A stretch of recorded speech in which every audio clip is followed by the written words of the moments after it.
All right. I gotta get this thing going. I gotta put this on now again.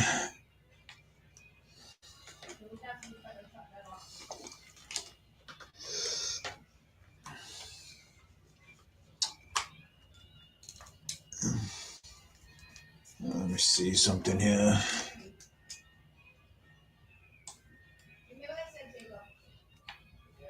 Oh, all right.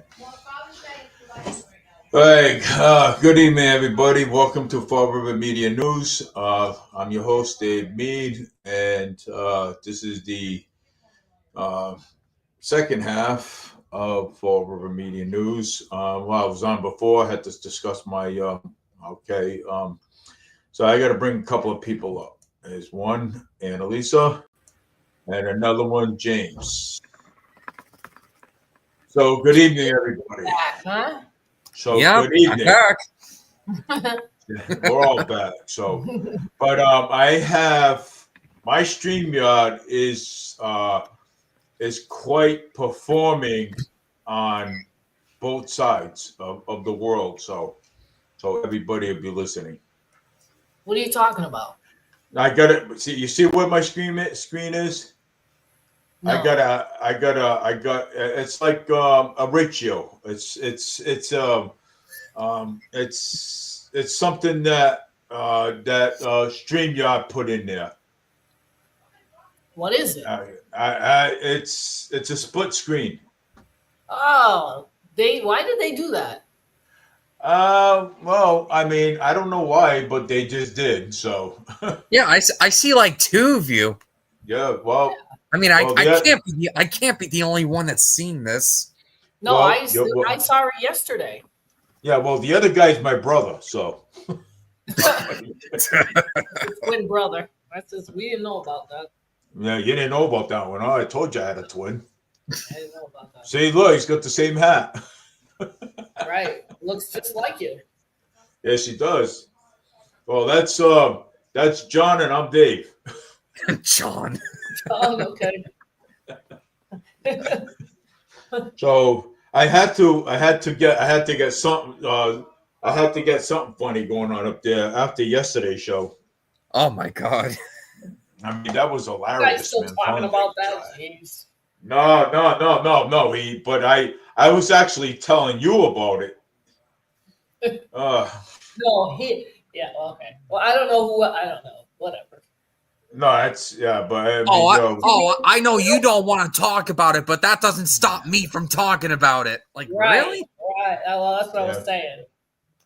yeah, I no, but don't I I don't don't like people talking to I don't like people talking to the people that to the good people that I hang out with. You know what I'm saying? I mean, you I got think he did that issues. on purpose, Dave. I think he did that on purpose. Yeah, that's why I I think it deleted was them. So intentional. I think it was intentional. I did. I I mean, deleted it. as soon as ice was mentioned, that's where it really went downhill. Yeah, yeah. So I, Yeah, and so who brought up the subject of ice? No one. Dave no didn't say one. anything about it. I I didn't didn't. say nobody You was talking didn't. about It ice. was that other guy. Yeah. Right. And so He's it's So the like one who we weren't brought it talking up. about immigration. We weren't he just brought it up like out of the blue. yeah. So yeah. I mean, you didn't start nothing. Nobody did. I didn't. Oh, I mean that was. And then You then he you went.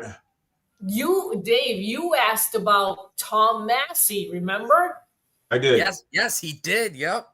And I started talking about Tom Massey, but I knew something was coming. That guy was making me very uncomfortable. Yeah. He was making me uncomfortable, and I was like, something is gonna happen here. I don't like this feeling I'm getting, Yeah. and I I couldn't told really concentrate because I didn't like that guy at all.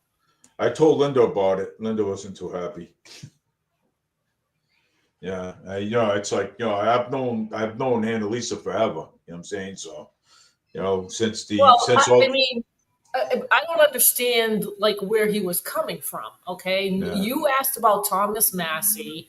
There was no mention of illegals or immigration or ICE. Like this, I don't understand like where that came from. And I said, I don't want to talk about it because I knew what was good. I knew where he was going with it. Mm-hmm. Yep. Yeah. As I like, mean, oh, obviously this guy does not like ICE, and this is not the right platform for what he's talking about. no, it's not. So that's why that's why every live stream I even James saw it earlier. James, what did I put up there earlier today? I put up the policies Yep, you did. and everybody on the live stream liked it. Like so a lot of people liked the policy I put up. They said that is a good policy. Matter of fact, I'll put it up again. Policies, not policy. Yeah, How policy. many policies are there? No, one. I only have one policy. So Actually, there's like 7. Yeah. no. It's not. It's not. No, it's It's not not. one policy. There's a bunch of them. Yeah, I know, but I changed it around and I changed it around and I made it. Jake made it better. So I want to actually show. I want to actually show it to you. Let me show it to you, please. And yeah, I don't know if you could see it, but it's right there. And I'm gonna go down here. I'm gonna put it up. It's people can see it too. So it's right there. So I'm gonna share it on the screen. The policy is right there. See it? You see it right there? Yeah, that's the same one he sent me. Yep.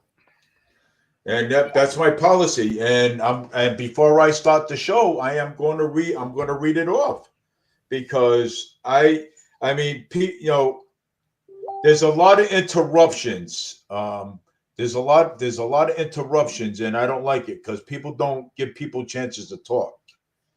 You know, and that irritates me, and I get very upset with that. And I think you do too, Annalisa. I gotta learn how to keep my mouth shut. No, you don't. You got free will. Remember that. So, Well, so that my other guy life wasn't helping with things either. Yeah. What? No, he wasn't. But that's all right. But I'm going to tell you exactly what my show's about. And my live stream policy. One, no profanity or slur or swearing, slur or offense. Some people can't help that. But languages of any kind. Let everyone speak. Do not interrupt. Everyone get their turn. So in other words, let people get their turn. Respect all options. Disagree respectfully. Opinions. Opinions. I'm sorry. Okay, opinions. Debate issues, not people. No personal attacks. Requesting source is allowed. So in other words, if you have any sources, those things are allowed. Abuse and consequences. First, comment removed plus warning. Second, 1 week timeout. Third week of the month timeout. Fourth, permanent ban. Thread, immediate ban. No fake accounts. Oh, permanent ban. You got moderators now? Yep. You No, do? Ooh. I have moderators. Oh, okay. No. I'm not talking about you guys. I'm talking about, like when people come on, people got to give people a chance to talk. It's like this, okay? Do you know what a moderator is, though, Dave? Well, the moderator, if they see any like swearing or if they're on, if they hear it. Yeah, they moderate Yes. the comments. So James was asking if you have one. A moderator? Oh no, I don't. But Okay. I could delete the comments. I can delete them myself. So and I can just like, okay, boom, see you later, bye. That's all I can do. But like say if people come on, they start swearing. Hey, look, I give them a chance. Okay, I tell them once, I tell them again. They don't listen. Boom, see you later. You're gone. And there's also bots that leave out the same message all the time. Yeah, No, but I feel that my show's all about my show's all about whether if you're a Democrat, whether if you're a Republican, independent, everybody has a voice. You know what I'm saying? That's the way I see it. You know what I'm saying? If we can get along. If you can get along. No, you got to get along. Bro, I mean, because I built this show back in 2015. Okay, I started off at BCC. Okay, first it was the Linda and David Mead show. Then it became the Ron. Then it became the David Mead show. Then I came across this Fall River Media News. You know what I'm saying? I've had this show for decades. I've had it since 2015. And that's a long time. And I don't want to ruin it now. You know what I'm saying? So, I mean, it's if you had something that yep. So if you had something that long, would you want somebody to ruin it on you? You're not going to ruin it, Dave. He's not going to ruin it. No, he isn't going to ruin the show. Yeah, that's only just one person. Right. Don't worry about it.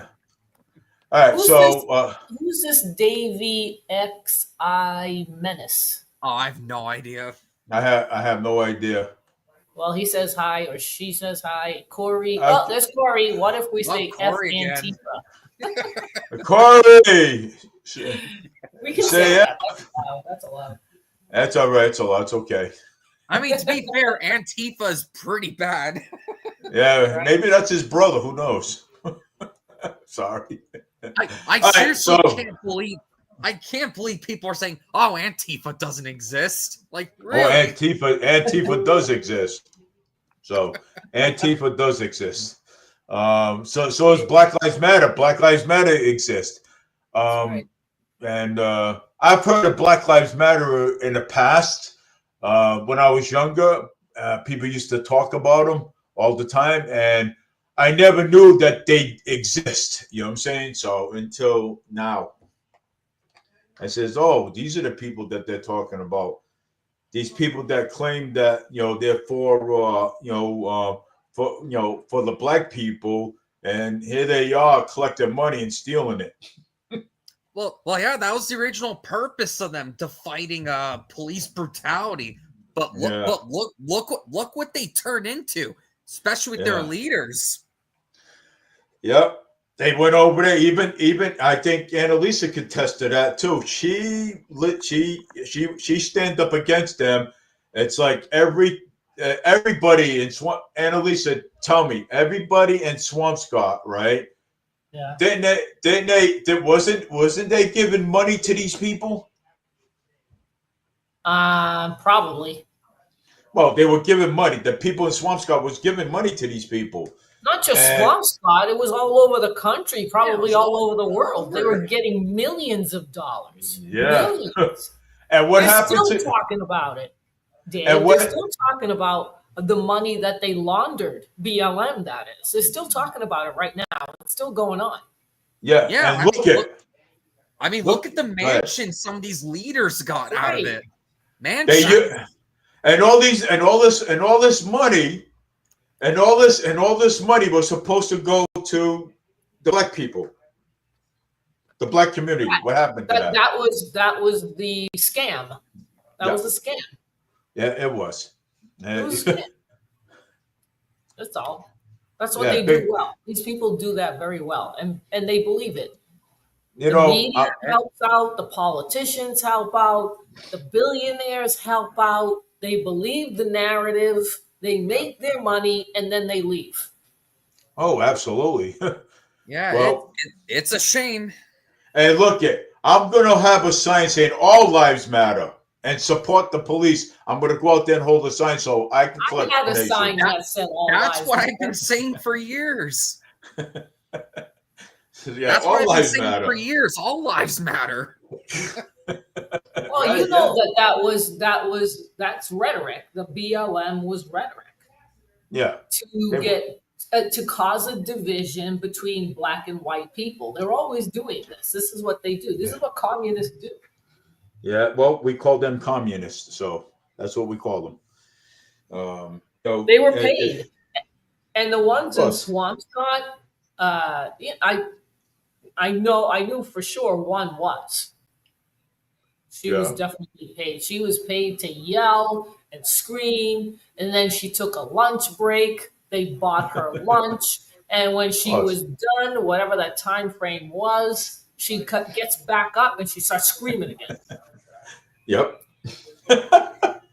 Yeah, especially with the microphones. I mean, I remember Annalisa. I'm going to tell you, I remember watching you on live.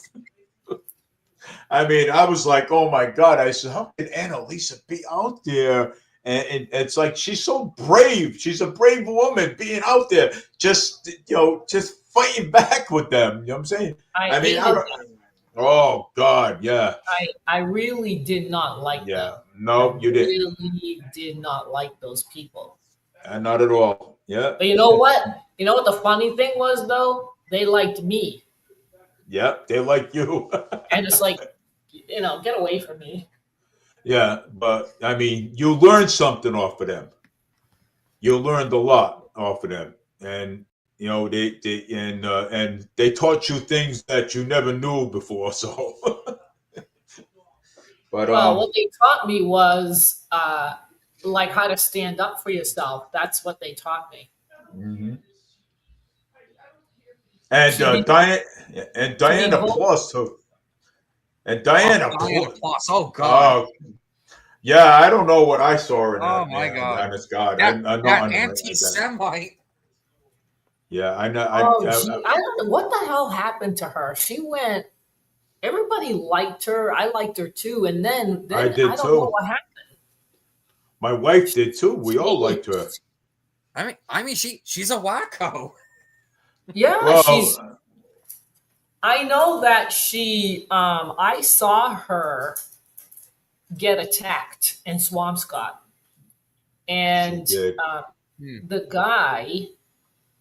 What he did was he was trying to take her tripod and her camera, and she wouldn't let go. So she was dragged across the monument grass area onto the streets, and luckily there were barriers there because there were cars going by.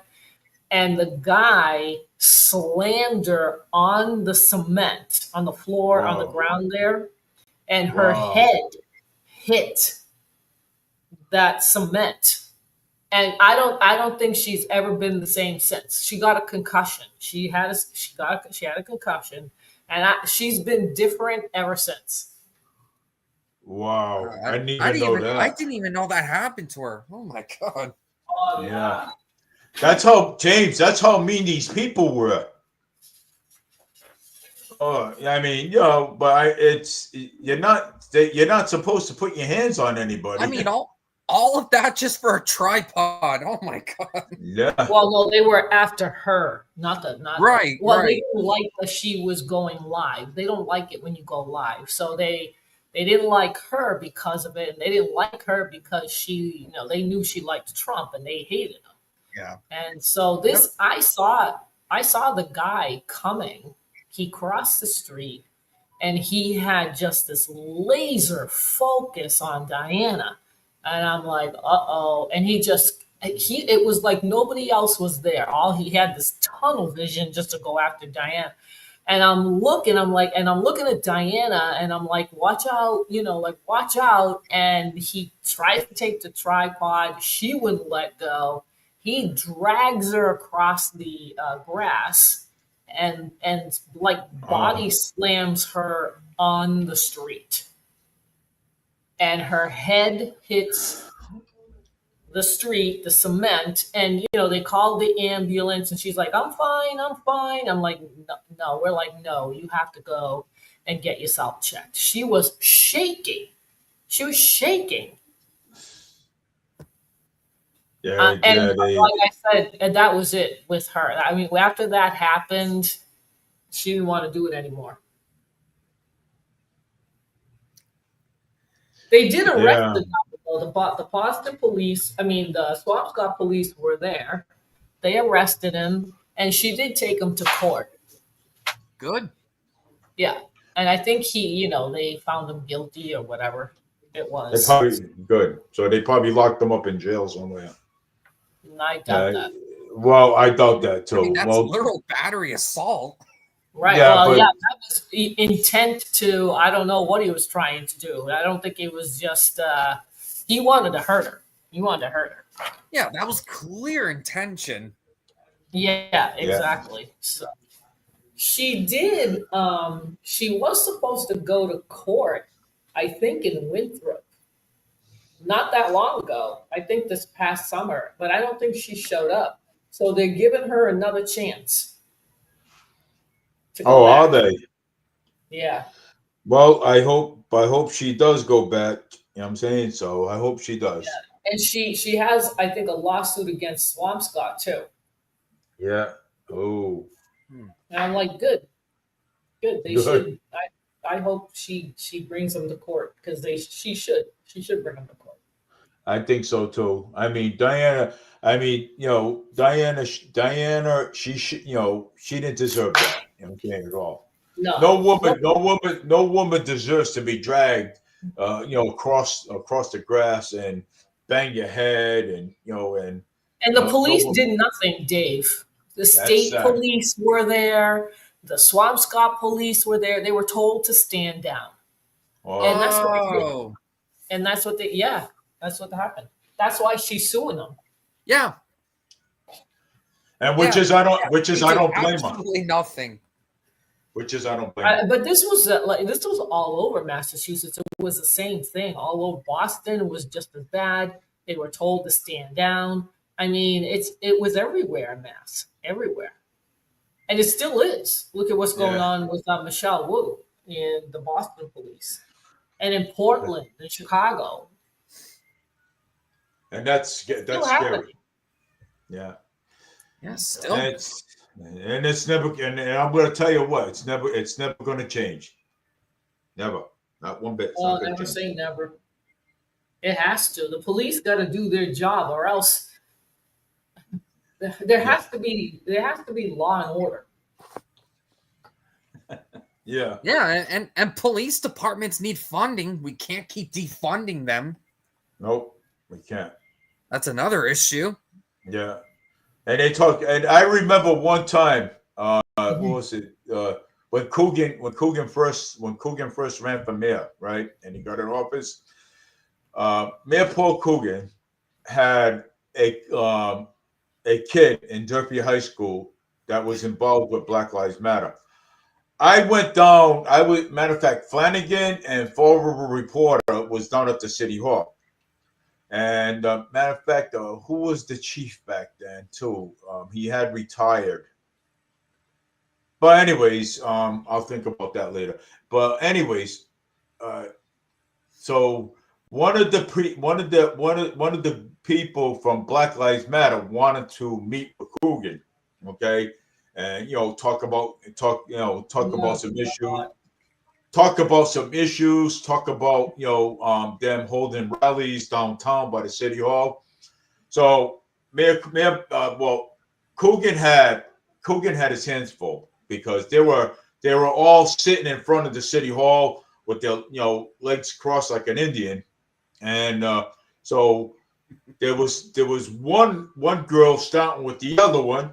So Coogan knew right away the troublemaker. And Coogan went over there and said, look, you go sit over there. You go sit over there. You guys are not going to fight over here.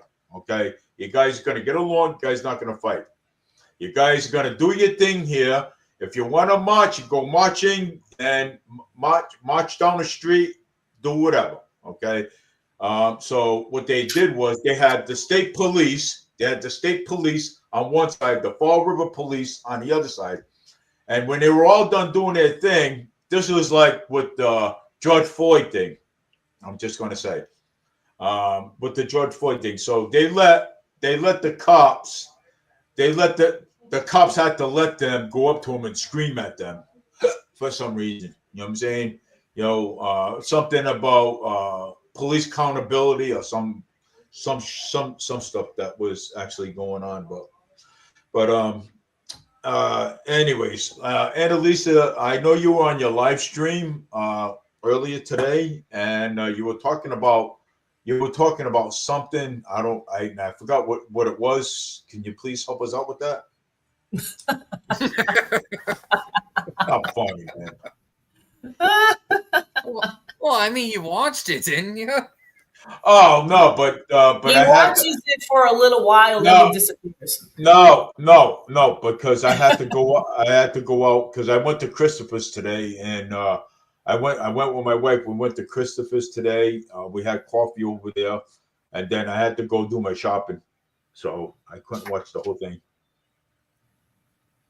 Well, let me see. What was I saying? Oh, I was talking about Marjorie Taylor Greene and what she said and her response to, actually, she just responded to President Trump on the H-1B visas, which are the foreign workers. Yep.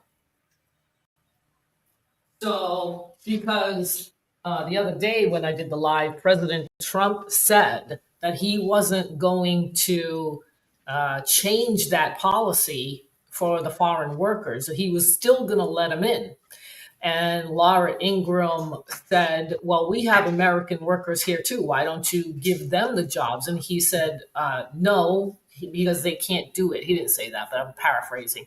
But what he was saying is that they don't have the skills like these other people that are coming from other countries like India, for instance, and how a lot of Chinese students are like going to Harvard and other schools, Ivy League schools.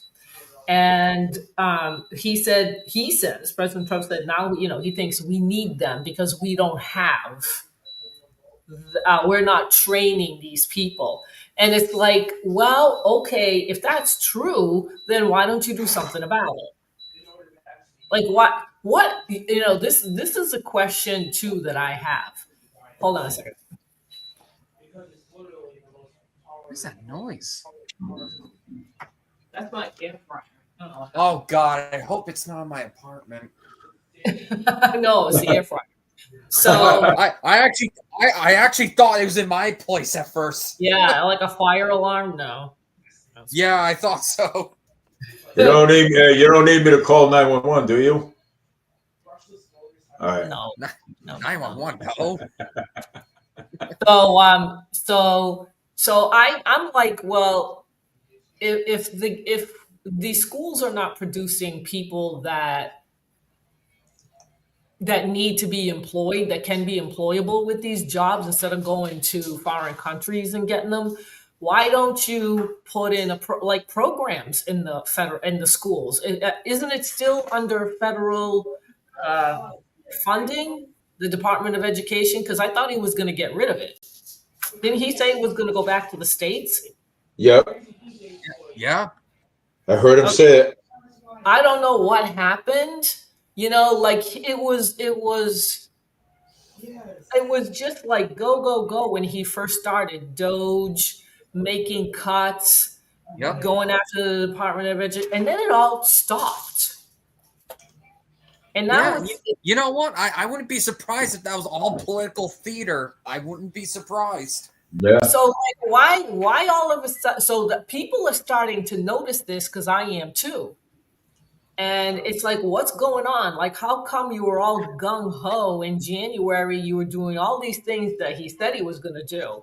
And now it's like, what happened? I'm not surprised he did that. He even did that in his first term as well. Yeah. So what somebody was saying just recently that I was listening to, he's like, this is not anything new. And he said exactly what you said, James, that he did this in his first term too. And yep, he did. I remember. Yeah. And so he's like, so he said that President Trump might go down as the worst president in history. What? Wow. In history? Yeah, like in modern history. Okay, that's ridiculous. Yeah, that's because, well, he's like, MAGA people have to wake up. It's imploding. How come he's not doing what he's doing? And I'm going to read a post that somebody wrote, because some people are like starting to notice this. Like I'm noticing it too. Like, what is going on? Like, how come this is all like stalking and coming? So can you put that up there so I could see it? Let me see. Let me All see. right, Well, let me take this down. All right, go ahead. Yeah, you got to take that down. Yep. I don't know if let me see if I can, because I don't, it's a post by, I think it's X. I think it's on X. Let me see if I can find it.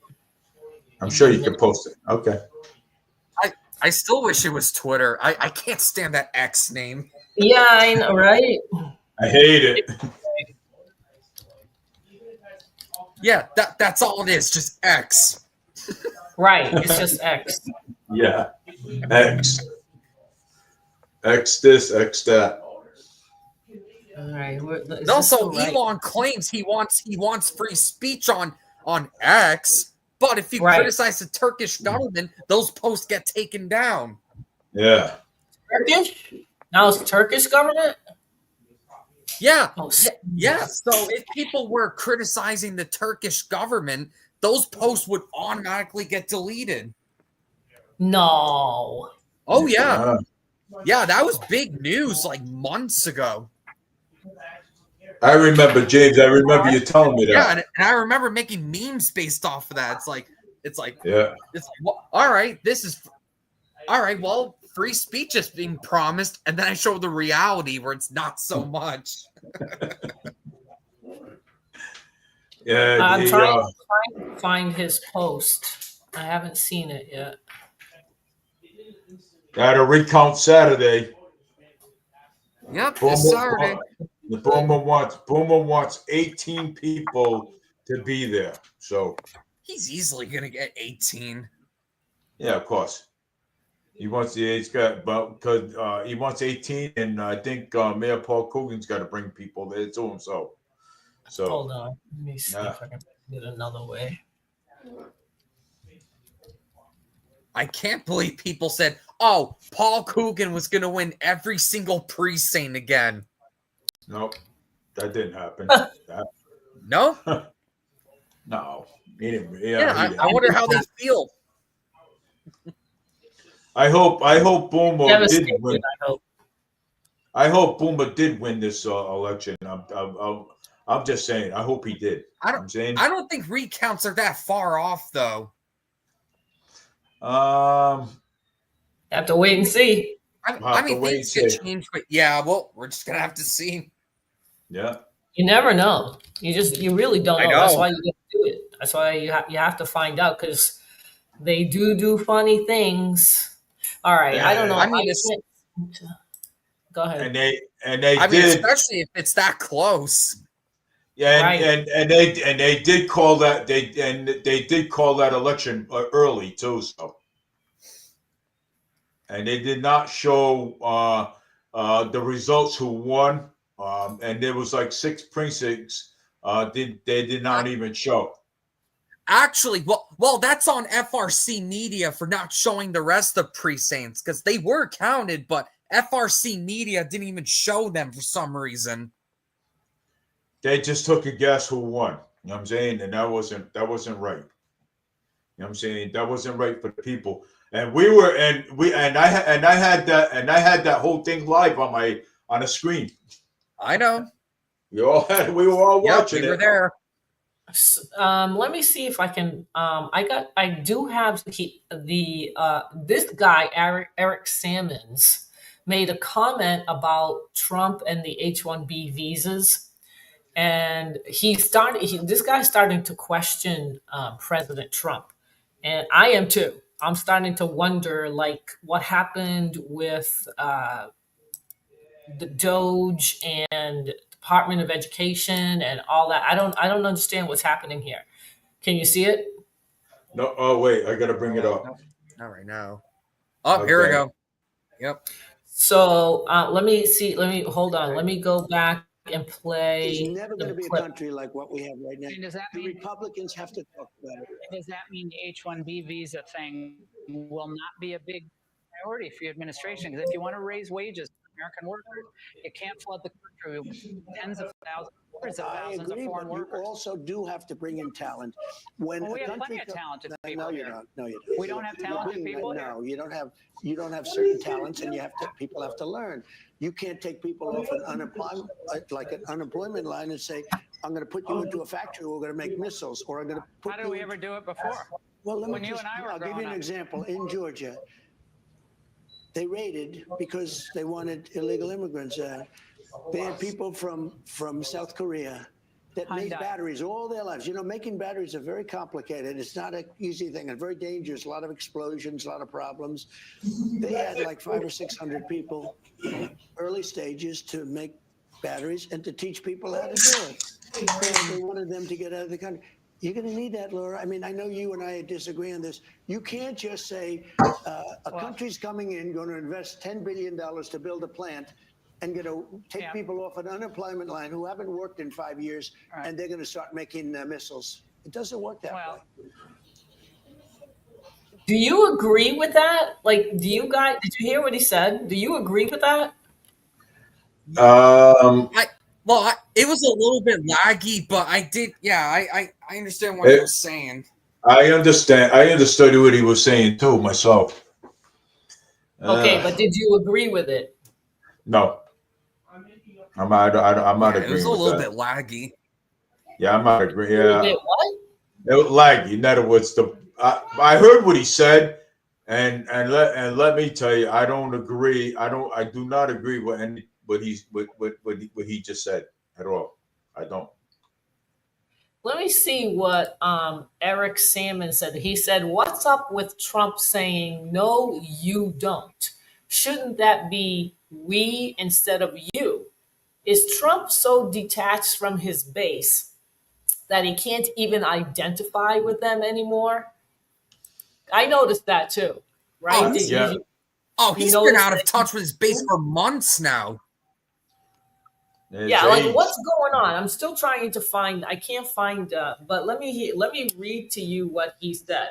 He said, "I'm convinced something happened in the Trump administration around April, May. Before that, things were going great. Doge was slashing government, ICE deporting illegals, Maha was heating up, etc.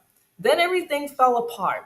The big, beautiful spending bill, focus on Israel, attacking Massey, flailing on domestic issues, etc. It's like Trump 2.0 transformed into Trump 1.0 overnight. What happened?" Do you agree with that too? Yeah, he's not wrong. And no, he's not wrong. I don't think he's wrong. He's not wrong. No, he's not wrong. No. See, this is, I think a lot of people are going to be, if they catch on, like disappointed or disillusioned with President Trump right now. I don't know if it was the big, beautiful bill that did it. I don't know. Do you know that Miriam Adelson, you know who she is? She's the one that gave President Trump I do. $100 million. Okay. She is the one that is trying to primary out Tom Massey. She's putting in $20 million. She's putting in $20 million to primary out Tom Massey. And I'm thinking to myself, I think she was planning on doing this. President Trump knew about it. And then he starts attacking Thomas Massey. And then she came out a little while ago and said, or Thomas Massey did rather, saying that she's trying to primary me out. I think President Trump knew it. Do you think that he knew about it and that's why he was going after Massey? I had my suspicions. Possibly. I had my suspicions. I mean, this is just, like you said, political theater. He all gung-ho for the first few months. And now it's like he's complaining about American workers. What happened to America first? Why aren't you changing the educational system if we're not doing well in that area? Why isn't he doing anything about it? He's not. Yeah, Is he? I mean, they don't even want to reform the Federal Department of Education. They won't even want to reform it. That's what I mean. Everything has just like what he started and what he promised to do on his campaign, it all's changed. It's all changed. Yeah, I don't know. And this isn't just Trump. It's mostly all of our modern presidents that have done this. Yeah, right. They promise all these things. Right. What just happened here? So, I mean, the government shut down, and President Trump isn't even really doing the things that he was doing in the beginning of the year, but yet the Democrats have to have this government shut down. They're even more screwed up than the Republicans are. They don't make any sense either. The Democrats don't make any sense either. No, they don't. And so I'm like, something's gonna happen here, where we have to stop supporting Israel, and this administration is definitely not going to do that. Yeah, well, we have to stop supporting Israel because we're giving Israel too much money. You should have seen what Randy. Yeah, we're giving Israel too much. Go ahead, James. Say what you were going to say. I was gonna say, I was gonna say with Miriam, you should have seen what Randy Fine did. He basically defended her from Thomas Massie. Of course he did. He was like, oh, he's attacking this American citizen. How dare he? And then the Post was immediately fact checked, saying that she's a dual citizen. Right, she is. That's right. I remember. Yeah, she's both an Israeli citizen, and she was born in Israel, and she's an American citizen as well. Wow, dual. That is, well, I know somebody got a dual citizenship. And it's pretty wild to have because, just say that, you're working here in the U.S. and say you got a dual citizenship like in Florida or Portugal. And you can actually file for taxes out there too. If you're a dual citizen out there, you can actually file for taxes too out there. Yeah, but the problem is, Dave, is that what they're saying about this dual citizenship is that these people that have dual citizenship have their allegiance to the other country and not this country. That's what the problem is. Yeah. Is that even President Trump said it in Israel when he was making that speech, and he called her out and said, I asked her, do you care more about America or Israel? And she didn't answer. Yeah. That's a big problem. So and I think Trump even said, oh, well, she might like Israel even more. Right. Exactly. So these are the people, the Zionists, the ones that will do anything to keep Israel where it is right now, and we have to be involved somehow, and we always are. But we have to start, I think, finding candidates that are not going to take any lobby money, let alone AIPAC.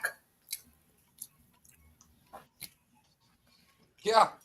Do they? What kind of candidates that we are looking for? Like Republicans, Independents?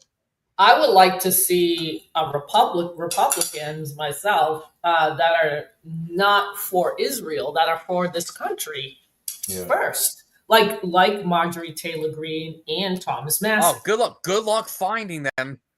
Right, it really is hard to find, and Yeah, I mean, good luck with that.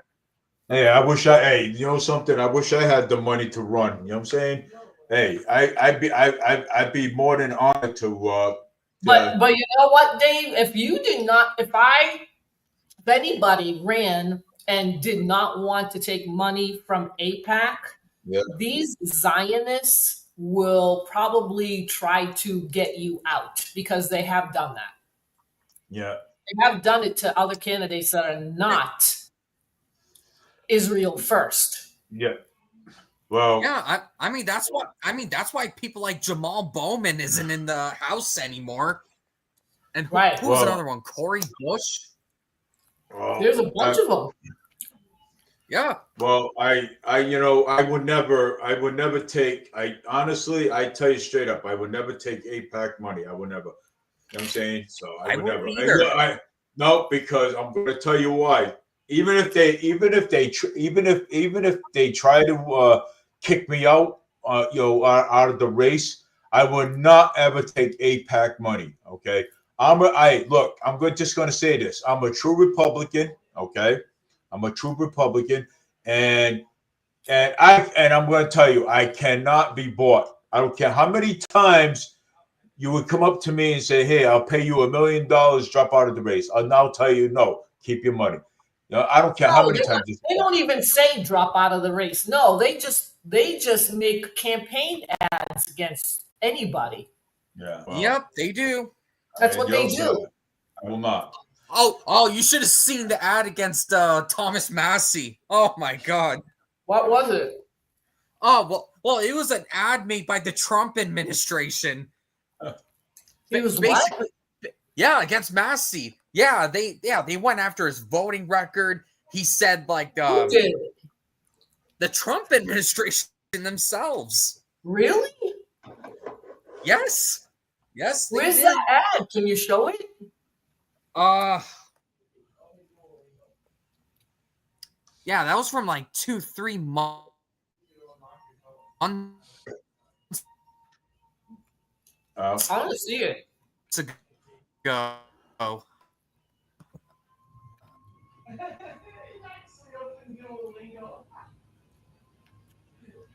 Eric said that he's going to run for everything. Well, it's got to be one thing, Eric. And if I ran for president, man,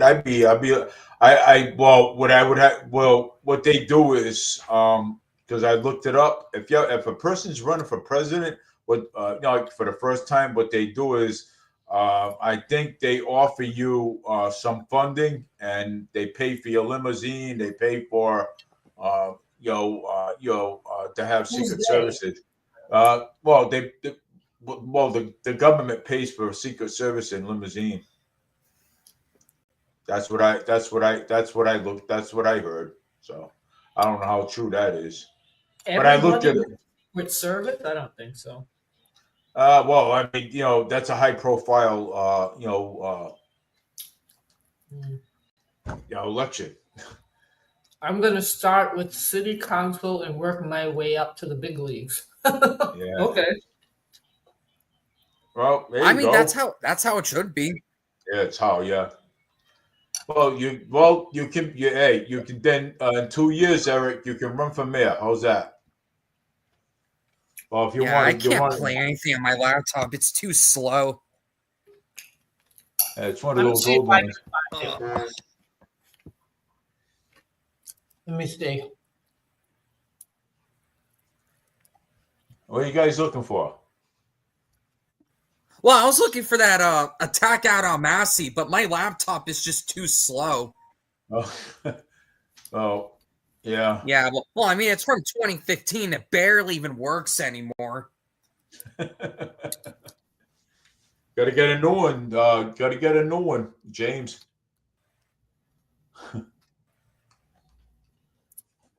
So now Dan Bongino is in on it too. He said something about Thomas Massey as well.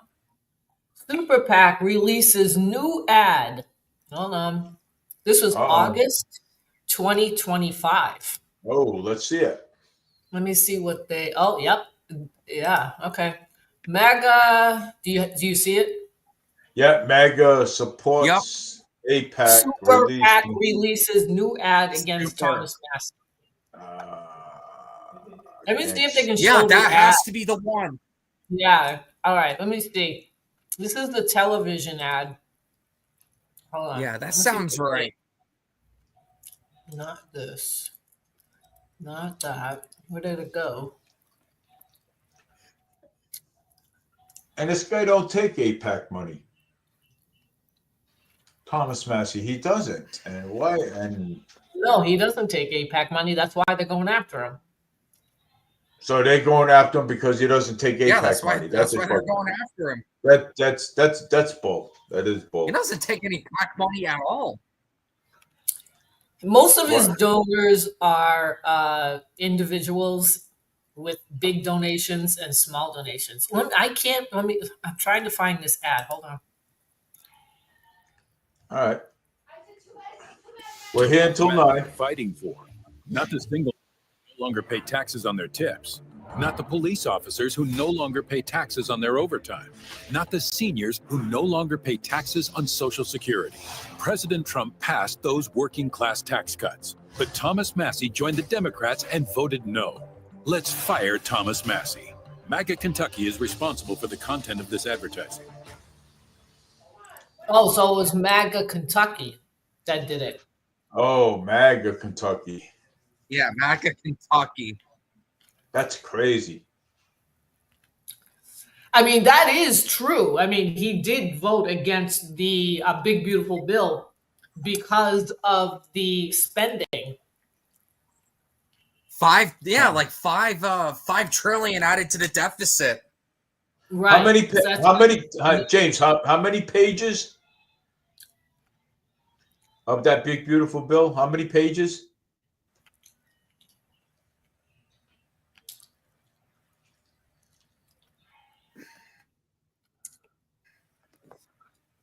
Did he hear you?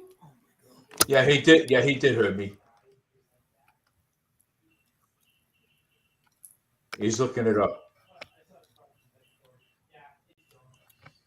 Well, no, the stream's a bit laggy for me. So yeah. I don't know what's going on. So Eric said we need people who care and want to do the right thing. Yes, we do. That's what I was saying. Yeah, James, Yeah, did you say that that big beautiful bill had like 20 pages or something?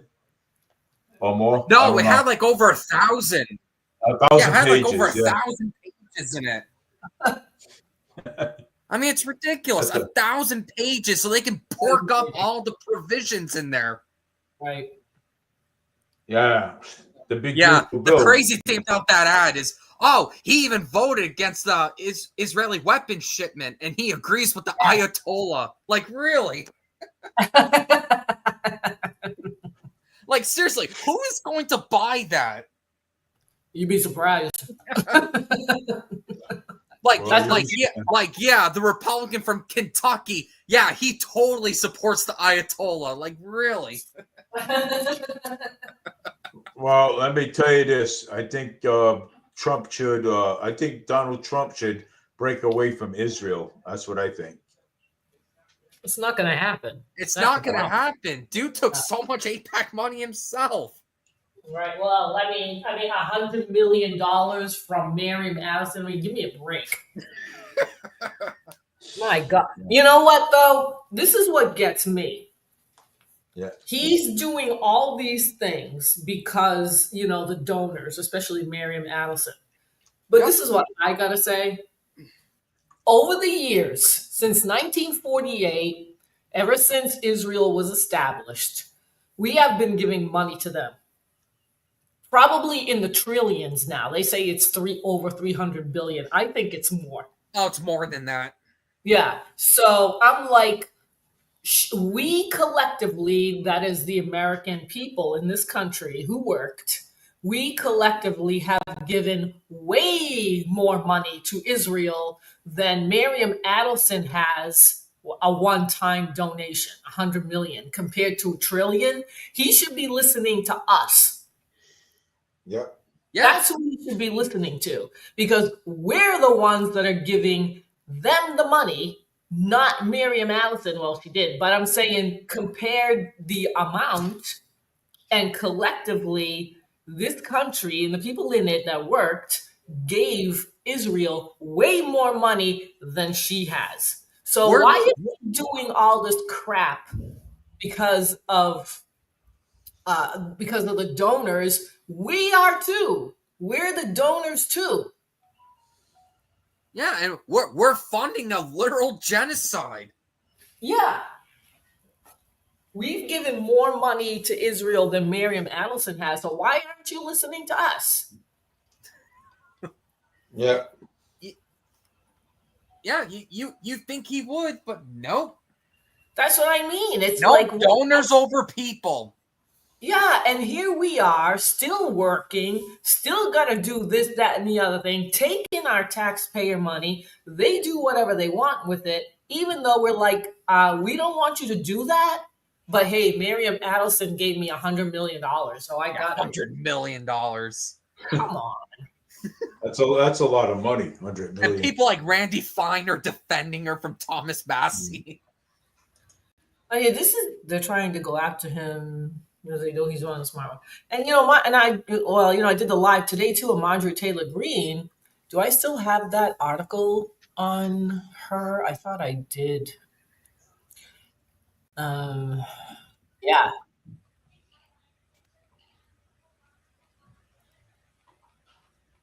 So she was talking about the H-1B visas, okay? And she was criticizing President Trump on what he said to Laura Ingraham. And Greene in her post said she was solidly against allowing foreign students into our colleges and universities, like 600,000 Chinese students, just to financially prop them up. If they fail, they fail. The system in place isn't helping our young people anyways.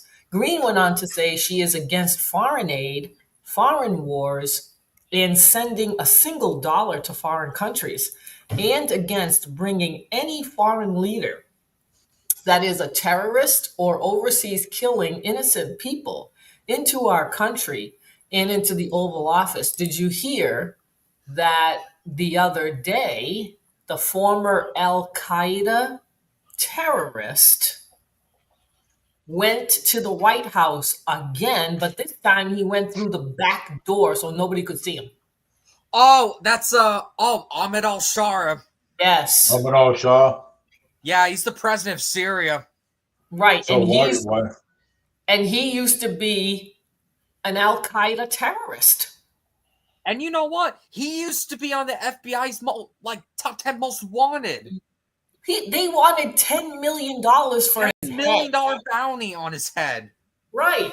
And now he's shaking hands with President Trump and Marco Rubio. Like, what the hell is going on with this crap? Ain't this the guy that murdering Christians? I think that was all Assad that did that. Well, no, it's happening right now. No, it's happening right now in Syria. Yeah, I'm not surprised. Yeah, but Trump doesn't say anything about that. But he's going after Nigeria. This just doesn't make any sense. He's all over the map. I don't understand what's going on here. Well, to be fair, there is a lot of Christians in Nigeria being prosecuted. So yeah, they're wrong there. No, he's not. But what I'm saying is that he said he was going to go in if the Nigerian government didn't stop. And and so we'll have another endless war. Yeah, well, it hasn't happened. I think he's just, all talk and no action.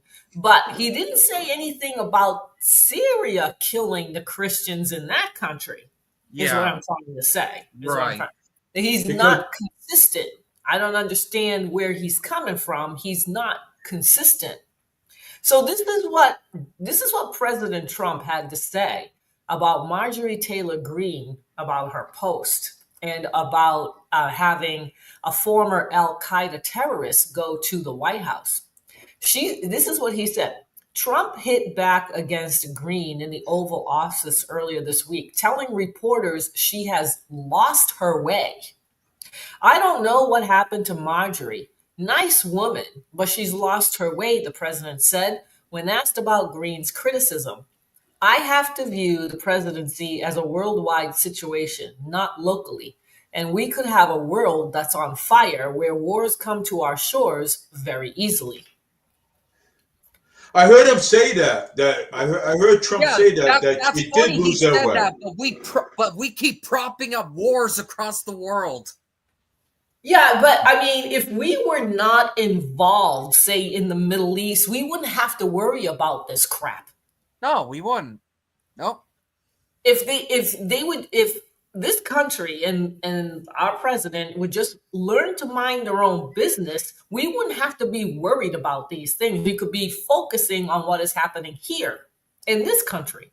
Yep. Right, but they're never gonna do that. They're never gonna stop.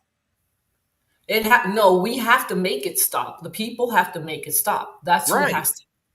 That's it. Oh, it's us again. It's us. And they're having a special election where I am, and I think I told you last night that 4 independents, they were on the ballot. I went to go vote. 1 Republican and 1 Democrat. Now, the Republican that's running is backed by President Trump, and he won the general election, and he was on the ballot. Obviously, he was the first one listed, and then the Democrat, and then the 4 independents. Yeah. Now I was tearing myself apart a little bit. It's like, should I vote for the independent or should I vote for the Republican? Because the Republican is pro-Israel. But I don't know if the independent is or not. Never said. Okay. And I'm like, if I vote for the independent, that takes a vote away from the Republican, which would give a vote basically to the Democrat, which I did not want to do. You know what I mean? Yeah. I did not want to take a vote away from the Republican because I don't want the Democrats to win. Yeah. Yeah. I mean, I understand that, but even if this Republican, even if that single Republican was taking AIPAC money, even in that situation, I still wouldn't vote for that person. Yeah, but this is what concerned me was, these past elections that just happened in the Northeast where, the Democrats won, which were probably expected to win, sort of. But I was a little concerned about that. It's like, I don't want them to have momentum, and it has to stop. You know what I mean? Like, that momentum has to stop. And I'm like, it's too early. In other words, it's like, for me, it's just like too early in what is going on right now, where people are starting to question what happened with Trump. How come he's not doing this like he did before? And I'm doing the same thing. It's a little too early. If we were a little bit more forward, like if this progresses and we get more movement that we don't want, pro-Israeli candidates, I probably would have voted for the independent. But it's just too shaky right now. Do you know what I'm saying? It's too shaky. Yeah. It's not strong enough. The movement isn't strong enough yet. That is true. I get that, but if this keeps up, which I'm fully expecting that's the case, then. No, I know, but what I'm saying is that if people become aware of what is going on, and there are elections coming up, like next year, there's the midterms. Right. I mean, hopefully in Kentucky, Thomas Massey will get back in. I think Marjorie Taylor Greene is going to get back in. I don't know. What?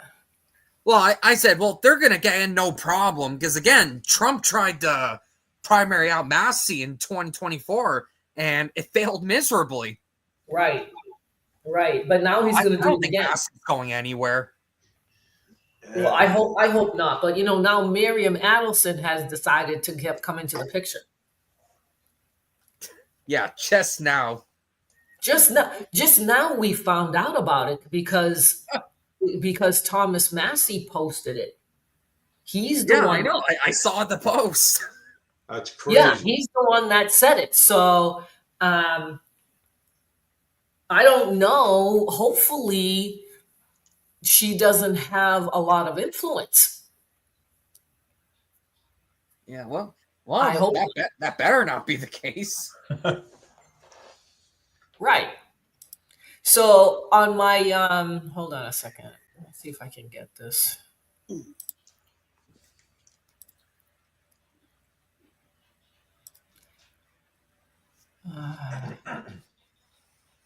All right. So on this page that I have, Vantage Point with Annalisa, here is Marjorie Taylor Greene responding to President Trump when he said that she's lost her way. Yeah.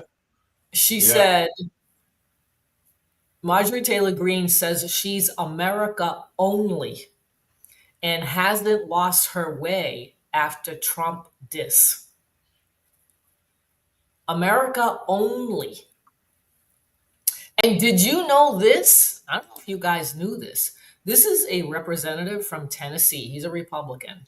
And on November 12th, yesterday, he made a unanimous consent request on the House floor to immediately bring forward a bill forcing the release of additional Jeffrey Epstein files, building on a discharge petition led by Thomas Massie that had just reached the required 218 signatures. Did you know that Burkett or Burchett, he did this before? He did this before all this happened. And do you know who blocked it? Who? The Democrats. Oh. Yeah. Listen. Democrats objected to the request, blocking it from advancing without debate or full vote. Key details. What happened? Burchett's motion aimed to bypass procedural delays and get the files to the floor right after the House voted to reopen the government. Unanimous consent requires no objections. A single objection kills it. Burkett's statement in a video posted to X shortly after he said, I tried to release the Epstein files immediately and the Democrats blocked it. I made the motion. They blocked it. If there was something on Trump, they would have released it. This incident underscores the politicization of the issue. Both sides accuse the other of protecting powerful figures. But the block itself is factual and not disputed by major outlets. Did you know that the Democrats blocked it? And this is why the Democrats are so incompetent. Right. They're even they worse. Wonder why they lost a year ago.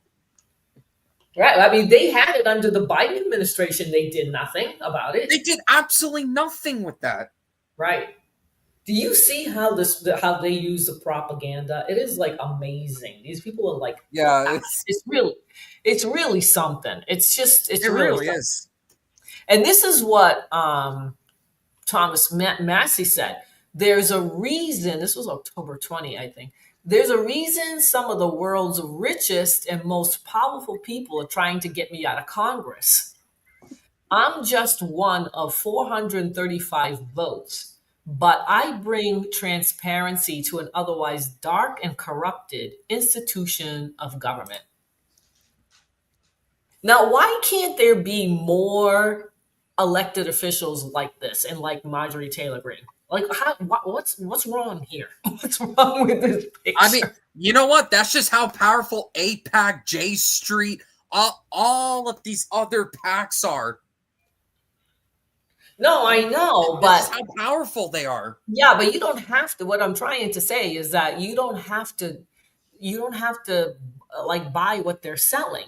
Why don't we have people like Massie and Marjorie and Taylor Greene say, no, I am not, I don't want to be any part of a foreign government. I am America first and America only. And what he's trying to say, Thomas Massie is trying to say, is that I'm one of 435 votes. In other words, why are they picking on me? Oh, no, I agree with Massie all the way with that. Oh, no, Fetterman fell and was hospitalized? Yeah, oh, I heard about that, too. I heard about that, too. I was going to speak on that, too. But, oh, man. Yeah, Fetterman just fell. Yeah, I mean, Well, that guy can't get a break. I mean, he literally had a stroke like a few years ago. Yeah, when he got elected into office, he ended up in the hospital. He had mental issues. Yeah, I mean, he had a really bad stroke, and I remember seeing some right wingers making fun of that online. I've seen it. And James, you're right. I saw that too myself. Yeah, that. Yeah, this is why I bring it to the forefront, because I think people should be aware that we do have at least two people that are trying to do what they're supposed to do in Congress. Yeah. I mean, Fetterman even apologized for what his party is doing. And him too. He's trying to do it too. But no, the boards want to primary him out. Right. That's right. I know. See what this is what it is in politics. If you mind your own business and do what you're supposed to do, they don't like it. But if you're one of them, corrupt like anything, they love you. Yeah. Of course they do.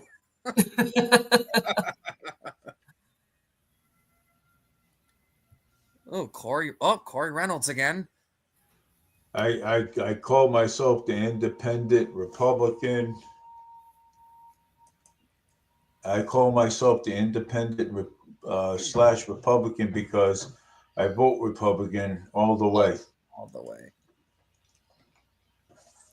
Huh.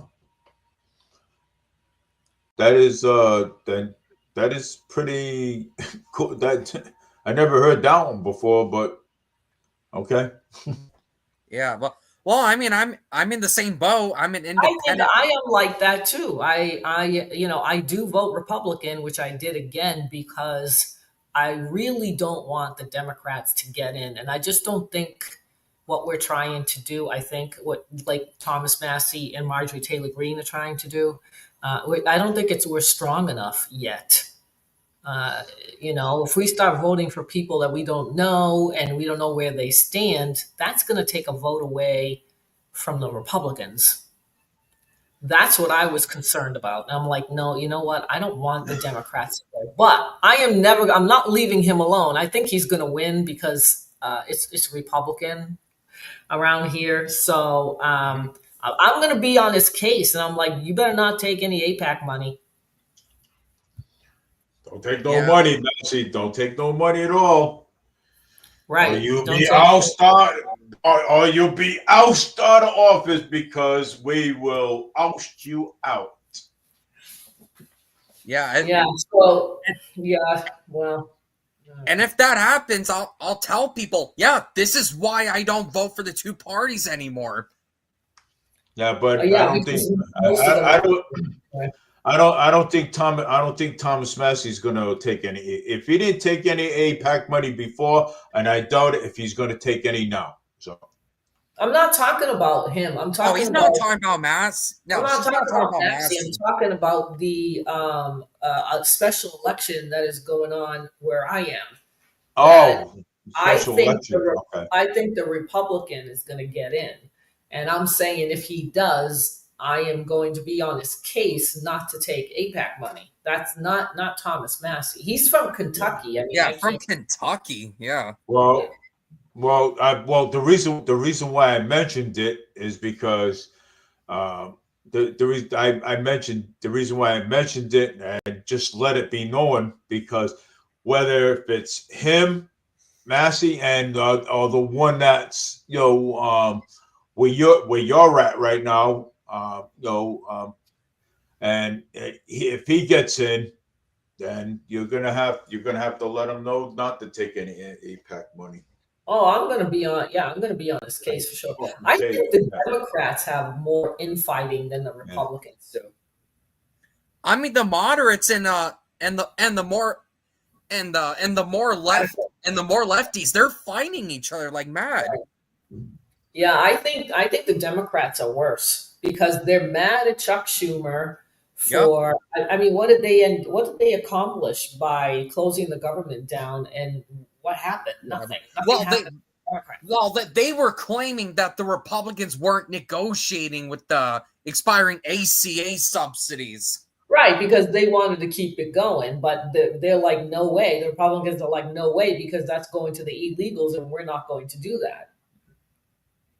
Yeah, but didn't they think at all to say, all right, let's just extend the subsidies without illegals getting it?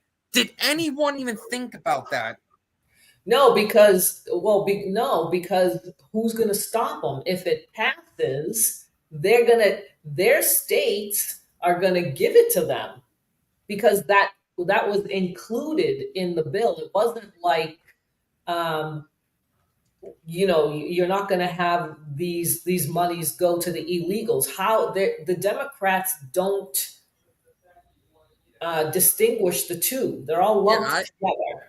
Yeah, I know your point, but I was also saying, why not just make a bill that excluded illegals from? Well, but that's what they did do in the beginning. Don't you remember when they were doing that in the beginning with the Doge? They found all these illegals on Social Security and those SSN numbers, housing, but they were still getting benefits because the blue states were doing it. Massachusetts is still doing it. Maura Healey is giving them money still.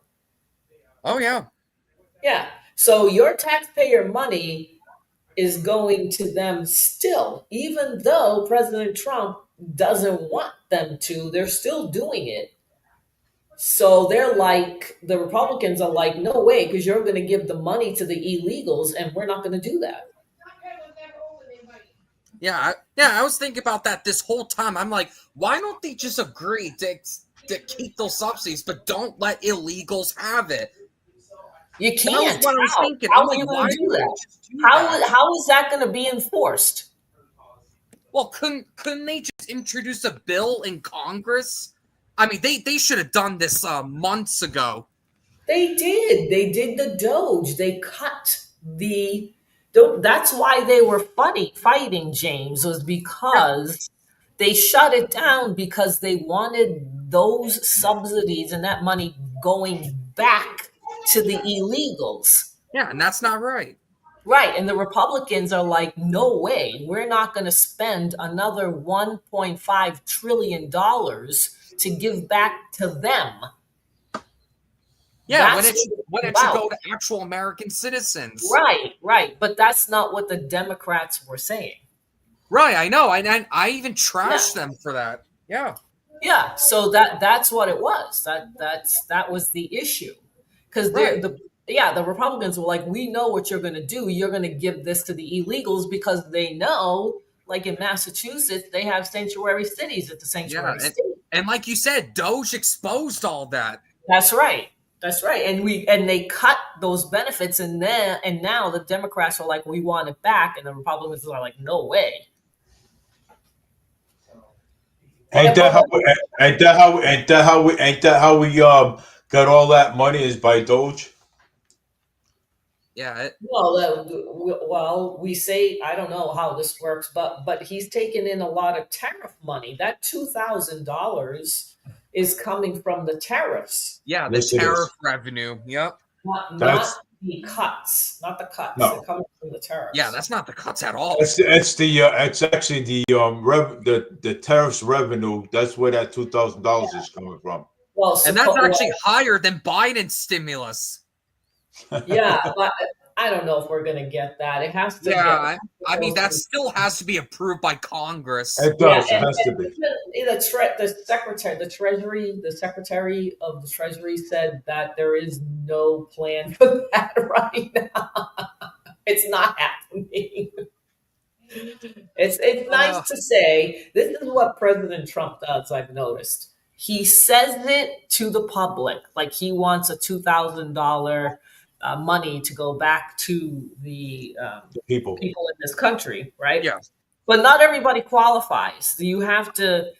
He said that people that make a lot of money are not going to get it. He's going to give it to others, but I don't know who that is. So, if I have to guess, he probably wants to send it to people that make like less than $80,000 a year or something. Yeah, right. Low income. That's what I saw. Yep. No, well, it's more than low income because 80,000 doesn't get you a lot anymore. Especially not anymore. No, in the Northeast, it doesn't really go that far. Well, I mean, it also depends on where you live too. That's another thing. That's what I mean. But I think it depends how much you make, right? It depends on how much. Too. Yep. It could be under 100,000. It could be under 100,000. Yep.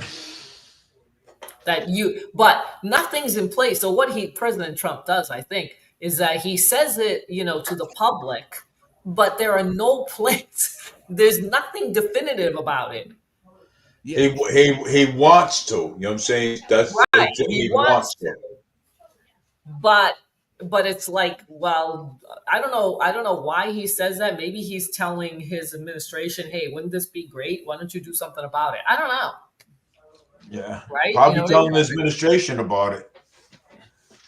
But Linda says, do you notice that the Democrats band together to support their lead candidates, whereas Republicans tends to split into fiction where literally destroy ourselves in fighting.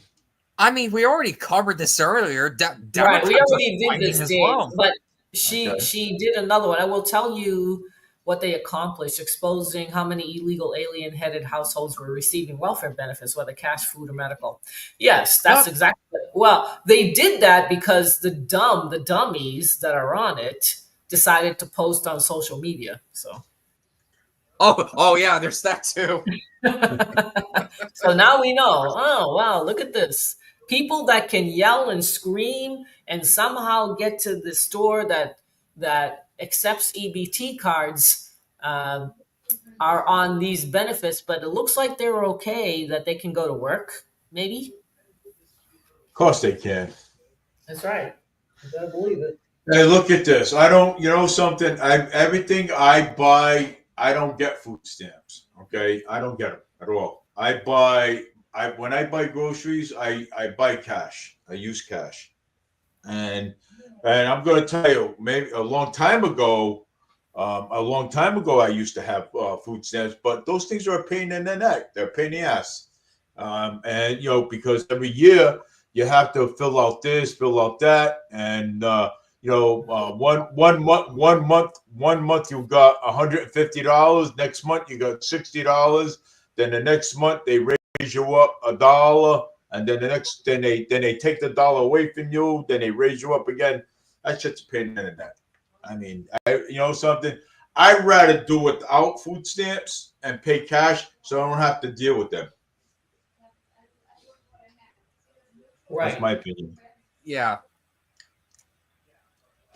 I don't have to deal with that crap. I'm saying, I mean, it's nice to have. It's crazy that some illegals are getting like 300 in EBT money. 300. Not only that, but they're getting cash as well. Yes. They're getting EBT. They're getting cash. They're getting their rent paid. They're getting everything. Well, this is under everything. This is under the Maura Healey administration, and like today, I was down at Market Basket today, and I didn't say anything, and I looked and went, and I said hi to the lady. She goes, "Oh, no speak English." And I'm like, and I'm looking at the carriage. I'm like. I said, this lady's not. I'm saying to myself, this lady's not going to go hungry. I said, look at, she's probably got about $400 or $500 worth of groceries inside the carriage, and and just for her, because Maura Healey gave them the SNAP benefit. Yeah, I think that's Maura Healey's biggest issue. She keeps bailing out these illegals. Yes. That's by far her biggest problem. And you know what? She's not getting that through her head. Nope. Look up food items and that SNAP benefits, and the most frequently used to buy they buy junk food. A lot of them do. I don't know. I don't think everybody does, but I know a lot. I've seen videos where they buy junk food. They buy junk food all the time. You know what? That shouldn't happen. Like healthy stuff. That it should be healthy stuff only. It is, but it is, but they don't enforce it. That's the problem. They gotta start. They gotta start enforcing. For people to buy healthy food, because even where I work, I find people buying. I'm not gonna say, but even where I work, I see people buying junk food all the time. Sometimes when I'm going down the aisle and I'm looking, I'm like, oh, these people are buying more junk food than they are buying healthy food or meats or something. You know what I'm saying? And then sometimes when I'm in the back getting carriages, I'll be like, wow. I says, look at this. I says, you got this person buying lobster, the other person buying crab, the other person buying what do you call it, scallops. I'm like, where do these people get all this money from? You know what I'm saying? I mean, lobster up there, what is it, about $40 a pound or something over there? No, not where you work. No. $40 a pound. Well, wow. Was it cost $22 just for one or something? I mean, I've seen it on sale for like 12 per lobster. Yeah, I remember that. Come on, they buy lobster with food stamps over there. I mean, come on. I mean, I can't afford. I mean, what? I mean, even if that is better than buying potato chips, Red Bull, cookies. Yeah, they were doing that on purpose, Dave. They were buying the most expensive food items when SNAP benefits. I can't afford lobster. I can't afford scallops. I can't afford crab. I mean, I'm lucky to eat bacon and boneless chicken, and or maybe find a sale or something that there's steaks on sale, and it's very rare you find that. Fucking people already. Linda said. Well, they're doing that on purpose, Dave. It's not because they can afford it. Yeah. They were trying to send a message. It's not because they can't afford it either. They can't buy that stuff because what are they gonna have left? And they're probably making more money than they claim. Yeah. Oh yeah, they have which I have seen that before. This is Maura Healey. You know what I'm saying? This is her doing. You know, and this is like so ridiculous already. You know, I mean, yeah, like I said, that's Maura Healey's biggest issue. She keeps this bull crap funding the illegals. Well, she's not going to be. I'm going to tell you one thing. She's not going to keep her seat as governor if she keeps this crap up. You know what I'm saying? She might not even. She might not even keep her seat at all after alleged drug bust in the state house. Oh, and you know that BS the delivery fee on gas bills. Yeah.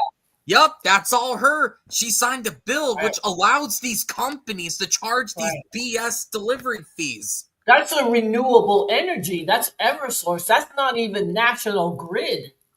Oh, that's what National Grid too. Right. Because people post their gas bills on Facebook, and the delivery fees are bigger than the actual gas bill. Yeah.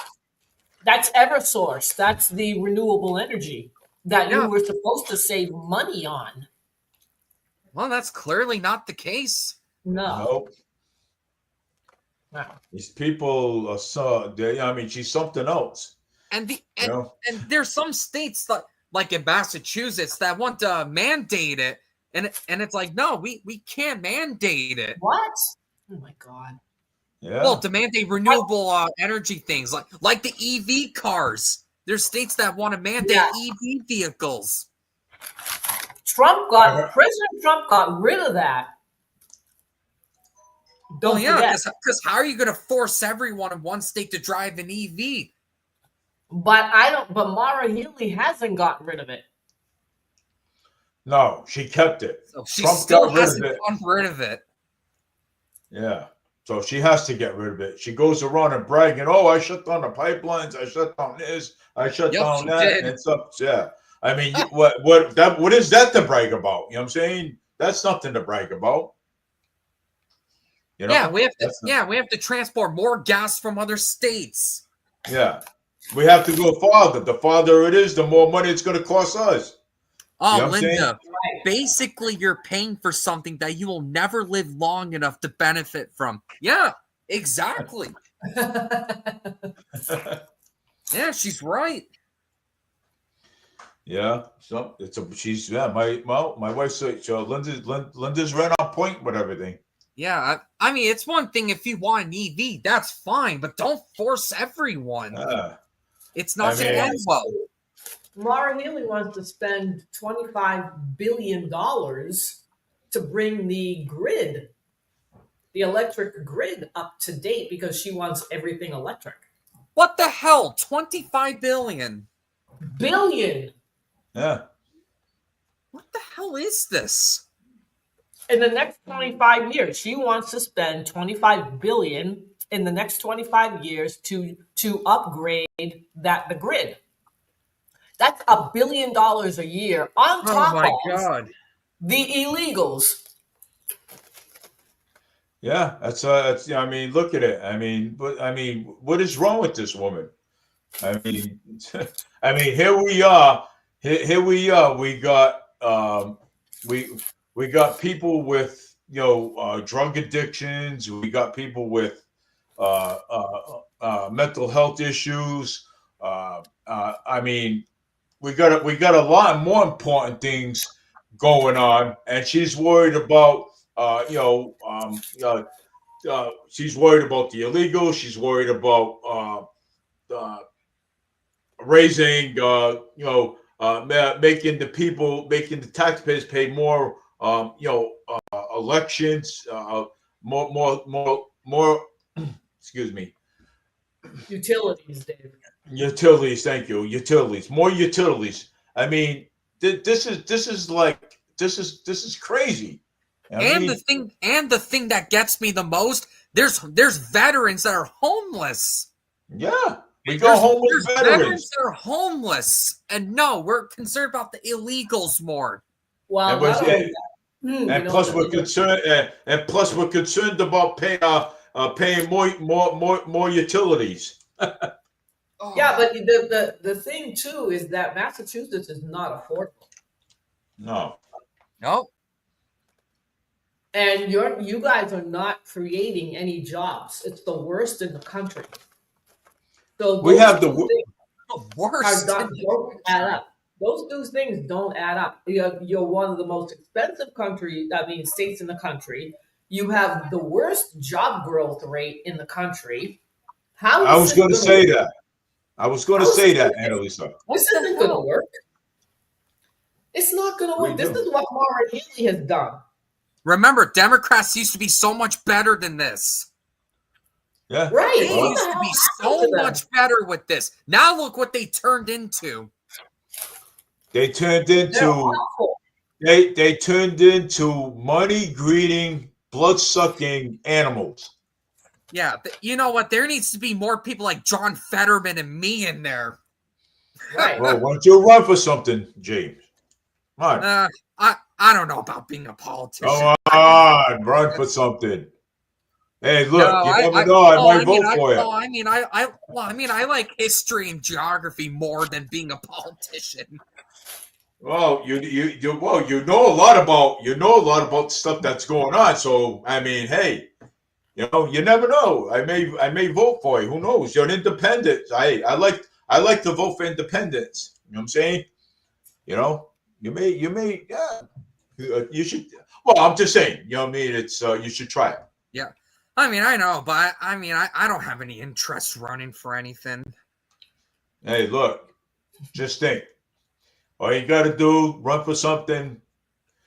Hey, promise us that you're going to give us $80,000 and we'll vote for you. $80,000. It's all going to the illegals. Never mind. It's never going to happen. Hey, James, look. That's just going to increase inflation to oblivion. Listen, look at this. if you promise that you could give us $80,000 to the American people, then hey, look it. Hey, you know what? I'll vote for you. 80 grand. That's not even enough. Yeah, no. What do you want? $1 trillion? Yeah, I mean, all the money that we have spent, all the money that they've taken out of our paychecks, all the taxes that we have paid, property taxes, buying homes, mortgage, interest rate, we should have way more than that. Yeah, true. You're right. I agree. Yeah, I mean, we're not getting anything for it. No, and we have to buy the cars, and then we have to pay sales tax on that. Then in Massachusetts, you have to pay an excise tax, which, by the way, is going up 5 times as much. It's going to go to, well, actually, it's in the legislation. I don't know if it's passed or not. It's going from 2.5% to 7.5% now. Yeah. 7%. I heard that too. Yeah, I heard it. Excise tax is going to go up to 7.5% if it passes in the legislation. And they're not going to tell us why. They're not going to tell us why. Just like with Mayor Paul Coogan and the city council, whenever they raise up Fall River City taxes, they don't tell us why. Well, because, if you can imagine the illegals, the grid, that she wants everything to be electric. Yep. Everybody's going to be driving. If she gets back in, this is her vision. It is that everybody's going to be driving an electric car, and everything is going to be electric. There's going to be no gas. There's going to be no gas. Yeah, and that's the biggest problem. But you know what's weird though is that these electric vehicles, when you have to recharge them, they recharge on gas, right? Yeah. There's no way that you're going to completely get rid of gas. There's no way. No. James and Annalisa, Linda says, good job for bringing order and sanity back to last night's broadcast. Oh, yeah. Yeah, she said thanks. Yeah, she said thanks for doing that. I could not believe that last night. Yeah. I mean, I thought my show was lost. And James says, I got to come back on. Yeah, he says, I couldn't believe it. Yeah. He says, I got to save this show. Well, I left because I knew that I was going to blow up. I'm like, I can't. I knew what was going to happen because I dealt with these people before, and I knew where he was going. He was like a troll. He's like a troll. Yeah. I think he came on purpose, and he was going to, and he brought up the ice on purpose. I think he did it on purpose to try to get, I don't know, yeah, whatever. I don't like when people, something. Annalisa is, she has respect for everybody. If she has respect for everybody, and so does James. You know what I'm saying? But if she says if she says you're wrong, okay, or she'll tell you look it up, or she'll say, look, you know what? Hey, you want to debate it? Debate it. You know what I'm saying? That's fine. I can live with that. You know what I'm saying? Debate it. Yeah, but the thing is, with him, nobody brought it up. Yeah, that was weird. And something, you know what's kind of weird, because he asked me if I could go on. So I gave him a fair chance. You know what I'm saying? Oh, he asked you? Yeah, yes. Oh, and it was intentional then, Dave. That was intentional. Yeah. So I gave him a fair chance. You know what I'm saying? So I mean, he blew that chance, and I deleted him, and that's it. I want to deal with it. You know what I'm saying? That's not what he wanted, Dave. You don't understand that his motive was not that he wanted to come on the show, because he's like, I could do this, I can do that, I have this, I have that. And I'm thinking to myself, why is he saying all this? And Yeah, I mean, kind of. I didn't know why he was saying it. And then, then he goes into his spiel. He did it on purpose. And and what you just said, just like justified it for me that he asked to come on. So yeah, that was done intentionally. Yeah. Yeah, He was trying to ruin the live. Yes. Thank God I left. It's like I can't do this. I'm gonna go. And Elisa, I'm glad you left. You know what I'm saying? Right. I'd rather see you.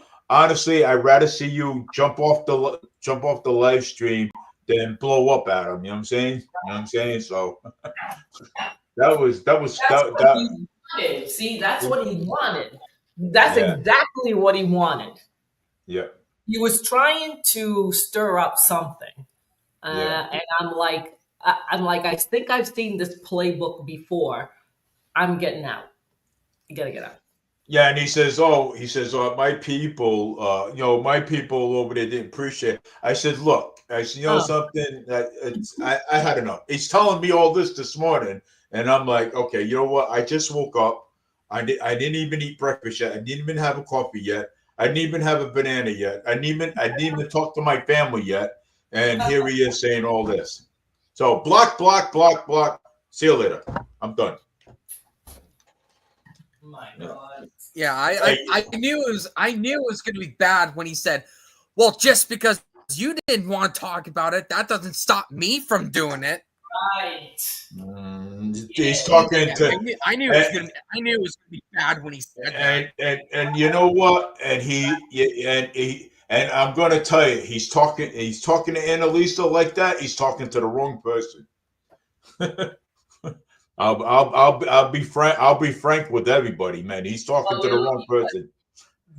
Dave, that he was targeting me for some reason.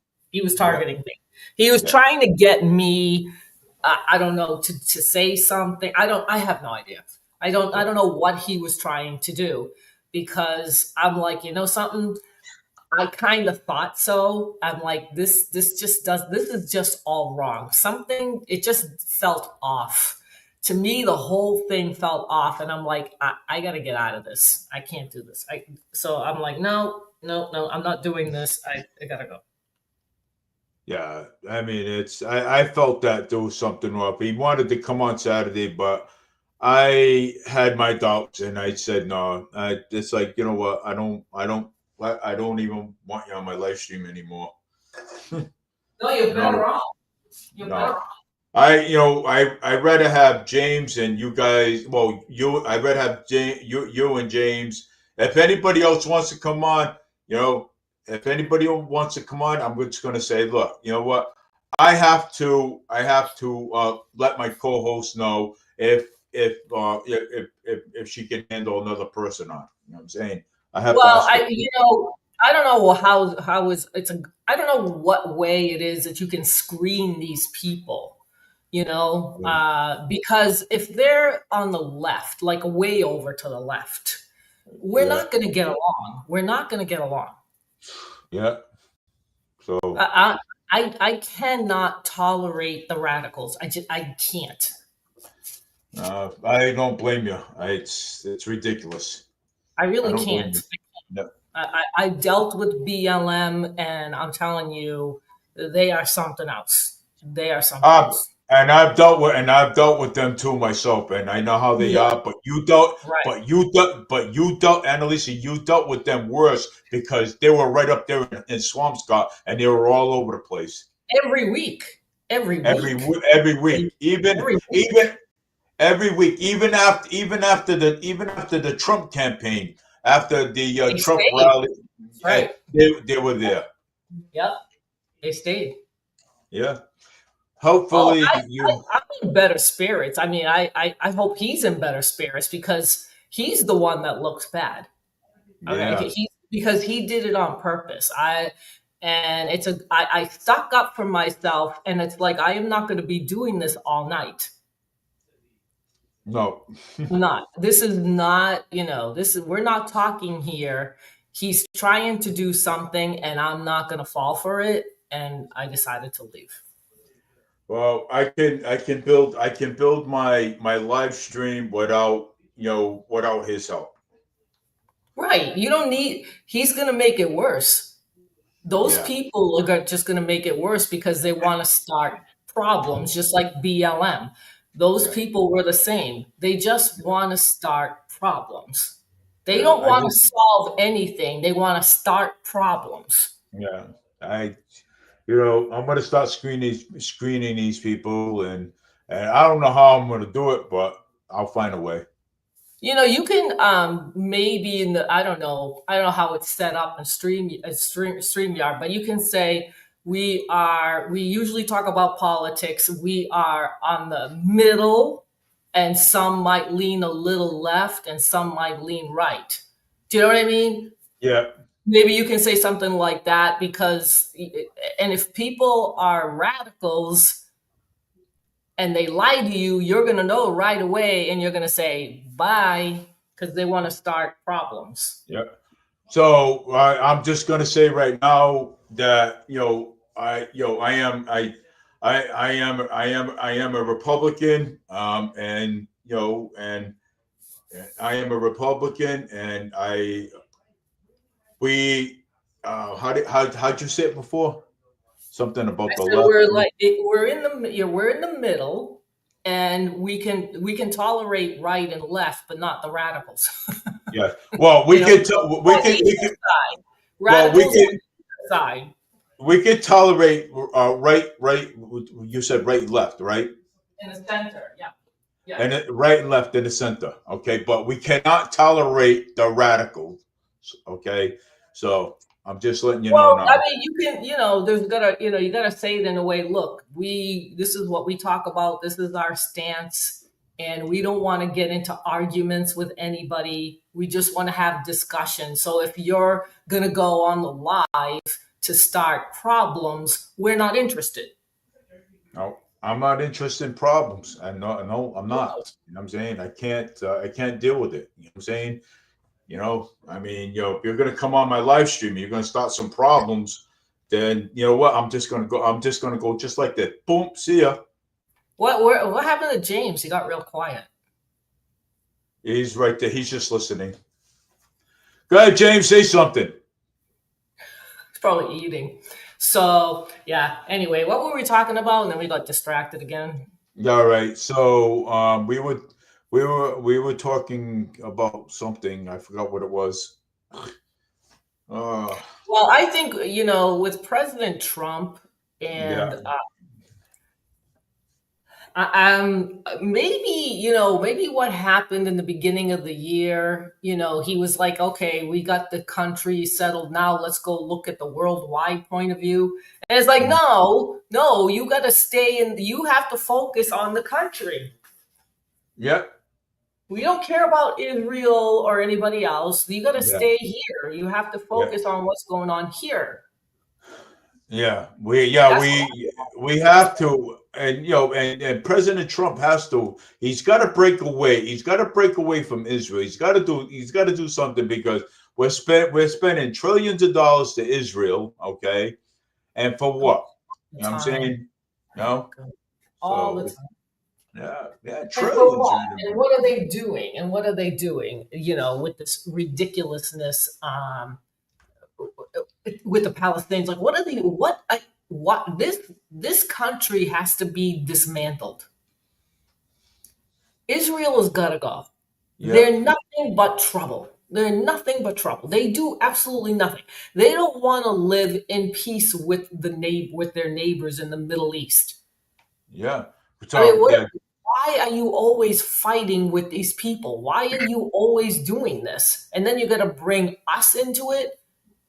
It's like, why? Like, I don't want to kill women and children and innocent people. They didn't do anything to you. No. They welcomed you. The Jews, when they wanted to live in the Middle East, they went to live in Palestine. Yeah. They didn't have any issues. There were a lot of Jewish people that were born in Palestine. Netanyahu was born in Palestine. No, he was born there. I saw and there are a lot of them that were born in Palestine. Why are they bombing Palestine?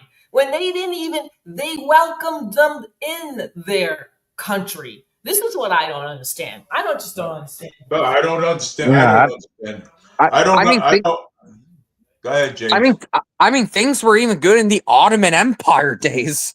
Yeah, Yeah. you know, jeez. You know, Netanyahu has to go. Okay. You know what? I love Israel. I love the people that's there. I love I love the rabbis. But you know, Netanyahu's got to go. Okay, the prime minister, he has to go. Somebody has to run against him, and you know, somebody has to run against him. You know what I'm saying? So that way we can deal with like he's a dictator. He's not going anywhere. Yeah. The guy is nuts. He's a psychopath. Well, I don't know about that. His party is polling pretty terribly. In Israel? Yeah. Yeah, Likud has been polling pretty bad lately. Oh, I hope so.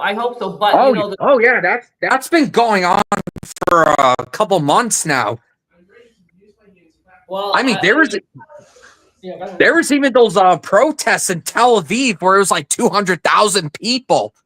Like those were anti-Netanyahu protests. Oh.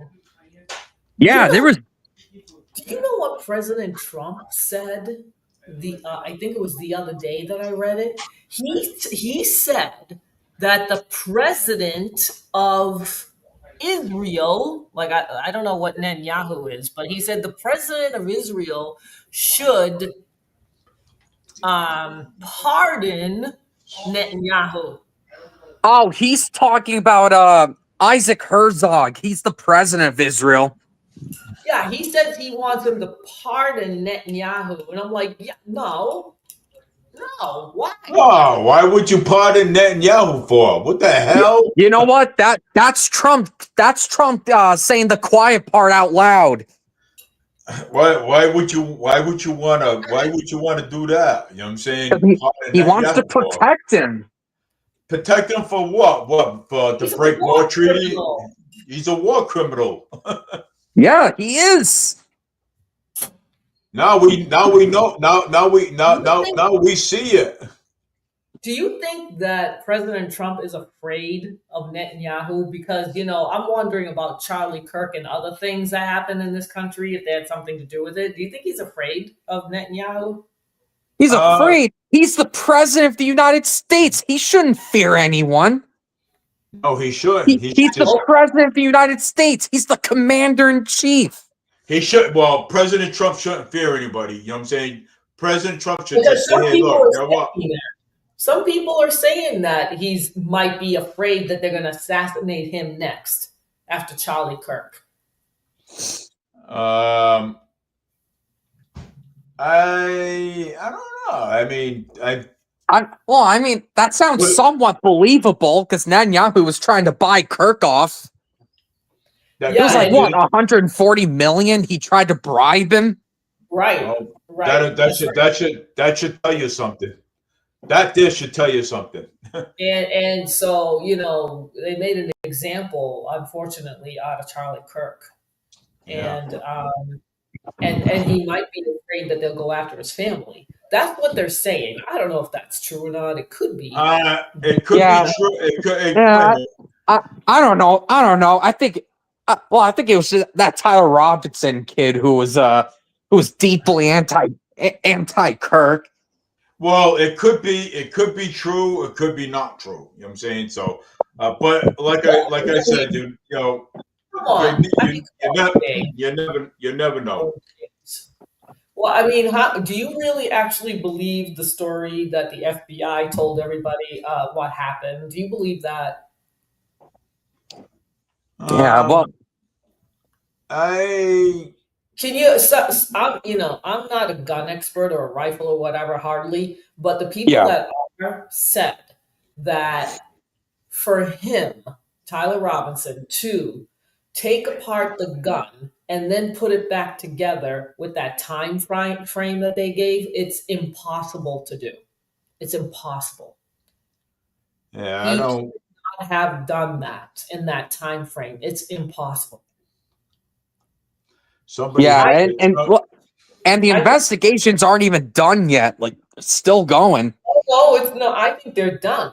I think they're done. They're going to indict this kid. They're going to do that just like with all the other assassinations that happened with JFK. They still don't know who did it. So They're the, never what they're going gonna to tell you. They're never going to tell you. so they're going to indict. Okay, so they're going to indict this kid. Okay, but they're not sure if this kid this kid did this or not. The Charlie Kirk. Oh well, they're trying to make it sound like that he is the one, but a lot of people are questioning that. Is what I'm saying. A lot of people Yeah. don't. So now this is a problem we have. Okay, this is a problem we have with the FBI, CIA. Okay, this is a problem we have with them. Okay, when there's assassination going on. Okay, and they go investigate, they go and check, and and to see who's doing it. But when they do, if they don't catch the guy on scene and they catch the guy off scene and they arrested him, so what they're doing right now, okay, the FBI right now is doing, they're assuming that this guy is guilty. Okay, they're assuming, and you know what? And you can't assume. And I've been saying this a lot of times. Oh no, they've got no. They have evidence, Dave. What are you talking about? They have evidence against this kid. Didn't Tyler's dad even said that Tyler told him what happened? Yeah, they're disputing that as well. But they said they had forensic evidence of his fingerprints or something on that gun. Okay, all right. So if they got fingerprints, then they have evidence. They have to have evidence, Dave, to bring it to court. Yeah. Well, I don't even trust. You just can't accuse somebody. You have to have evidence, or else it's not. Yeah, you have to. Well, you know something, and this will today, Annalisa and James, I do not trust any law enforcement. I don't care who they are. I mean, yeah, but you can't go to court, Dave, and then they don't have any evidence on you. They can't do that. You could be charged for defamation. That's illegal. You can't. Yeah, that's highly illegal. Because I think you did this. I mean, what the hell is that? You can't do that. I mean, no. A cop can't even go up to a car and search it unless they have because that's violating. That violates an amendment. Yeah. Well, you have to have probable cause to even search. So cops can't even do that. You can't do that stuff. No. Well, I'm gonna tell you something here now. Okay. When I was living with my mother, okay, and I was going to my grandmother's house, okay, and I was with my cousin. Okay, and and we had the green cruisers at the time, and you know where you had what? We had. Hold on 1 second. We had the green cruisers one time. And you know where? What's the name of that place, Linda? Next to Wendy's, there used to be a clothing place over there. Used to be a clothing place on Bedford Street. They used to be I'm trying to. Edison Little. Edison Little. So I was walking down the street, okay, with my cousin, and because I didn't want to walk alone. So I decided to, have him walk with me. So he decided the same thing. And he said, Dave, he says, well, I'm going to cut off over here. He says, I'm going to cut off over here. And he says, I'm going to go to Robeson Street. I'm going to go to my friend's house. So I says, all right. I says, Albie, I'll talk to you later. And then I was walking by Anderson Little. And then all of a sudden I sees a cruiser pull up. Okay, it was, matter of fact, it was Officer Andy. I remember him. He's retired now. So he said to me, he goes like this to me. He said, Dave, he says, get in the car. I said, get in the car. I said, what do you want? I said, get in the car for what? He said, just get in the car. He said, do you want me to get out and put you in? I said, well, I said, you know what? I said, I better just get in. You know what I'm saying? So not knowing what the hell what was for. So he brings me back into, I said, where we going? He says, well, we're going to go to in the parking lot over here in Anderson Little because there was a pocketbook that got robbed over here. So, and I said, hold on. So I says, well, what does it got to do with me? Right? He says, well, the lady points you up. I said, point me out.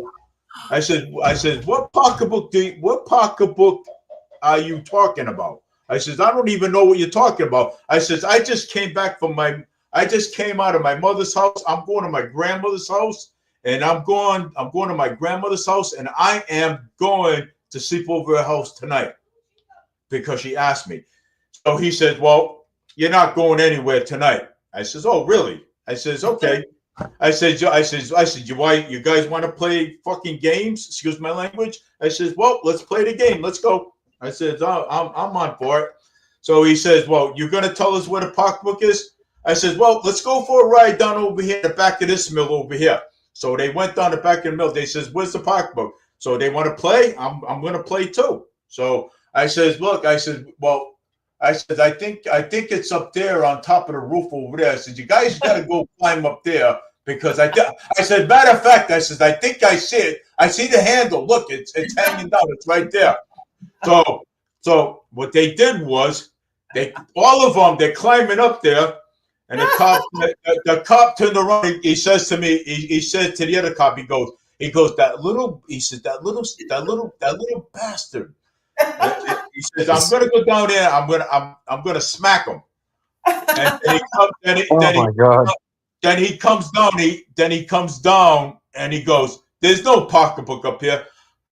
I said, look, I'm going to tell you. I'm saying, you guys are idiots. You guys went up there. I said, you're idiots. I said, you're idiots. So, and I said, look, I'm trying to tell you that I did not steal any pocketbook whatsoever. So I says, you want it? I said, you want to continue on playing? I said, well, we can play.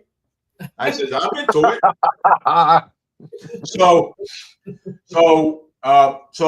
And then he goes, where's the pocketbook? I said, wait a minute. I said, I think I know where it is. Wait a minute, hold on. Oh my God. So I said, oh God, I said, I think I threw it inside the dumpster over there. So the dumpster, right, was full of, the dumpster was full of garbage.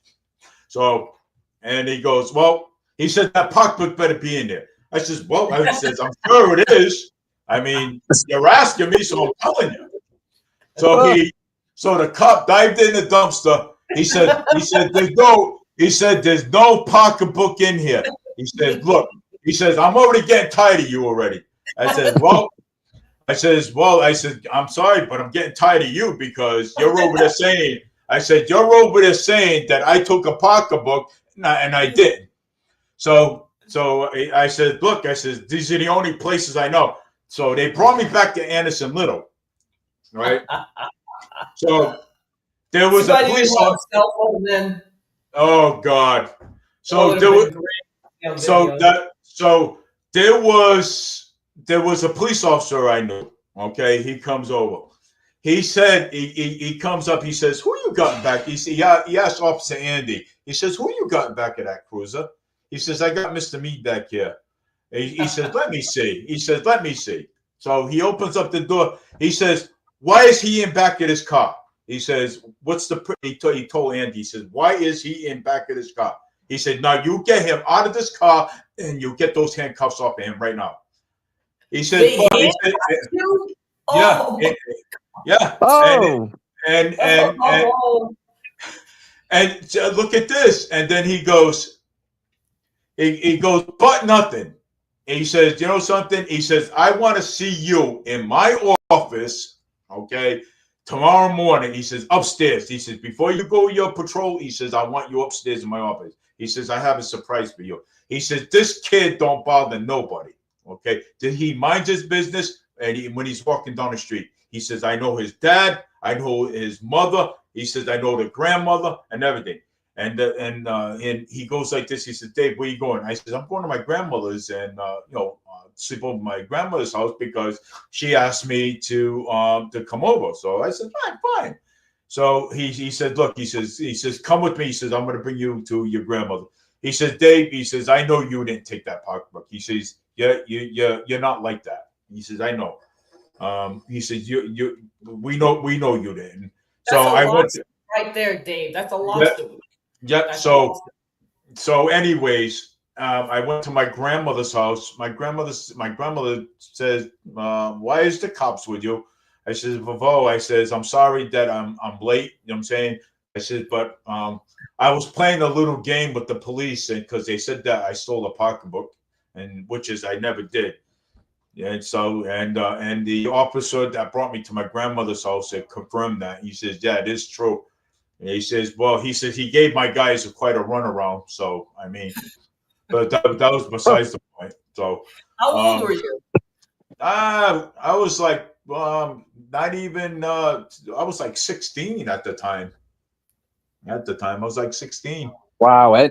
And they tried arresting you with no probable cause, no nothing. Yeah. That's why it's a lawsuit. That's why not only that. Yeah, they literally violated the Fourth Amendment.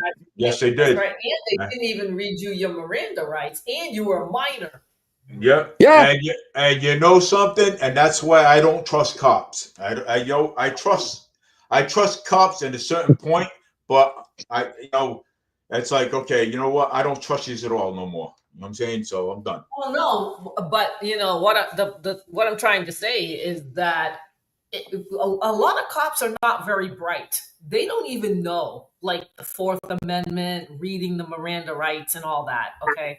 There are some cops that just don't know a lot of things. They're just a bunch of bullies. But those cops do get sued now because people know better. But see, at that time, it was different. It was different. But I didn't get to finish the other part. So he went up. He went upstairs. He says, "Look," he says, before you go on your patrol, he says, I want to see you." So he went upstairs and he talked to the staff sergeant. The staff sergeant said to him, "Look, you're not riding in a patrol car today. You're gonna walk the Flint all night." He says, "You're going to be pounding the pavement and just for what you have in handcuffs on that 16-year-old." Right. Yeah. So he said, "You're done. You're walking the street." He said, "Get your ass out there right now and start walking." Yeah, but what he did was not right. That's illegal. You can't do that, especially to a minor. You're lucky that they didn't get. That is a lawsuit, and you could have won a lot of money. I was 16 at the time. What did I know about lawsuits? Yeah, that's what I'm saying. If that ever happened now, there would definitely be a lawsuit for sure. Oh, absolutely. I would sue. Trust me. Absolutely. Right. Yeah, especially breaking the Fourth Amendment. Like, come on. Yeah. Right. And a minor. Yeah. And on top of that. Yeah, you're a minor, and they just take you. No, that's they didn't even read his rights as well. Right, the Miranda rights. I mean, nothing. How do you not read the rights for? How? Yeah. I don't know. I mean, I don't know. They should know that. That's mind-boggling. Yeah, it is. It was mind-boggling to me when somebody's telling me that I stole a pocketbook when I didn't. Right. They're such liars too. These policemen some of them can be such liars because they're like, well, we're gonna have to find somebody to blame. So you see a kid running down, walking down the street. Let's get this one and say he did it. Yeah. I was like, Yeah, yeah. and it's making the good cops look bad, and this adds momentum to the defund the police movement. There you go. There you go. Yep, this is what happens. Yeah. It's sad. Again, why do we have two law enforcement agencies? We should only have one, and that is the sheriff's department. That's it. That's all. That's all we should have. We should not have a sheriff's department and a police force. We're paying for two law enforcement agencies. Why? Yeah. Well, And they can't even curb the crime. They can't even do anything about the crime with two law enforcement agencies. I mean, look what these agencies are going through sometimes. They're not getting the funding that they should, especially in a lot of states where police just don't get enough funding. Well, again, why are we paying for two? The police are not under the Constitution. The sheriff department is. Yeah. Because I get that. I get that. I do. Trust me. I get it. No, I know, but I don't understand how this police force started. Because now, the mayor has to appoint all those people with our tax dollar money. It's like, and you can't even do anything about crime. Nope. It's bizarre. It's just all weird and backwards. It's just backwards. I'd rather have the sheriff's department anyways, because I mean that questions the leadership with some of these too. That questions the leadership with that too. It's all where's the leadership? Right. I don't know. I just don't understand any of this. I really don't understand why we are paying, as a taxpayer, paying for two law enforcement agencies. Can you imagine if we only had one? That would free up all that money, and it would go to just the sheriff's department if it's needed, because they're already being funded by taxpayer money. Do you know what I mean? And you know what the best part would that be? That we would have the right, to say who stays in office and who stays as a sheriff, and we would have the right to vote in the sheriff. And we wouldn't even have to count on the mayor to appoint a police chief or. That's right. We would we would elect the sheriff, and then he's accountable to us because we voted him in. That's right. I was just gonna say, why not vote for these chiefs in instead of the mayor, the city council appointing these chiefs? Exactly. Yep. Right. So I think that's all screwed up too. The police force and the way it's run, that should be dismantled as well, and just put in the deputies. Then, hey, you know what to be the best part? Then we'd have to ask Auntie to run for police chief, and so that way we can appoint her. You know what I'm saying? The people. That's not going to happen though, because that's not how it's structured. It's not. No, the mayor appoints the police chief, and so on and so on. So I say get rid of that and replace it with the sheriff's department that we vote in. Yeah, well, you also got to understand too. I don't know if the Mass State Police has enough resources to replace these local police departments, because there's a lot of them in Massachusetts.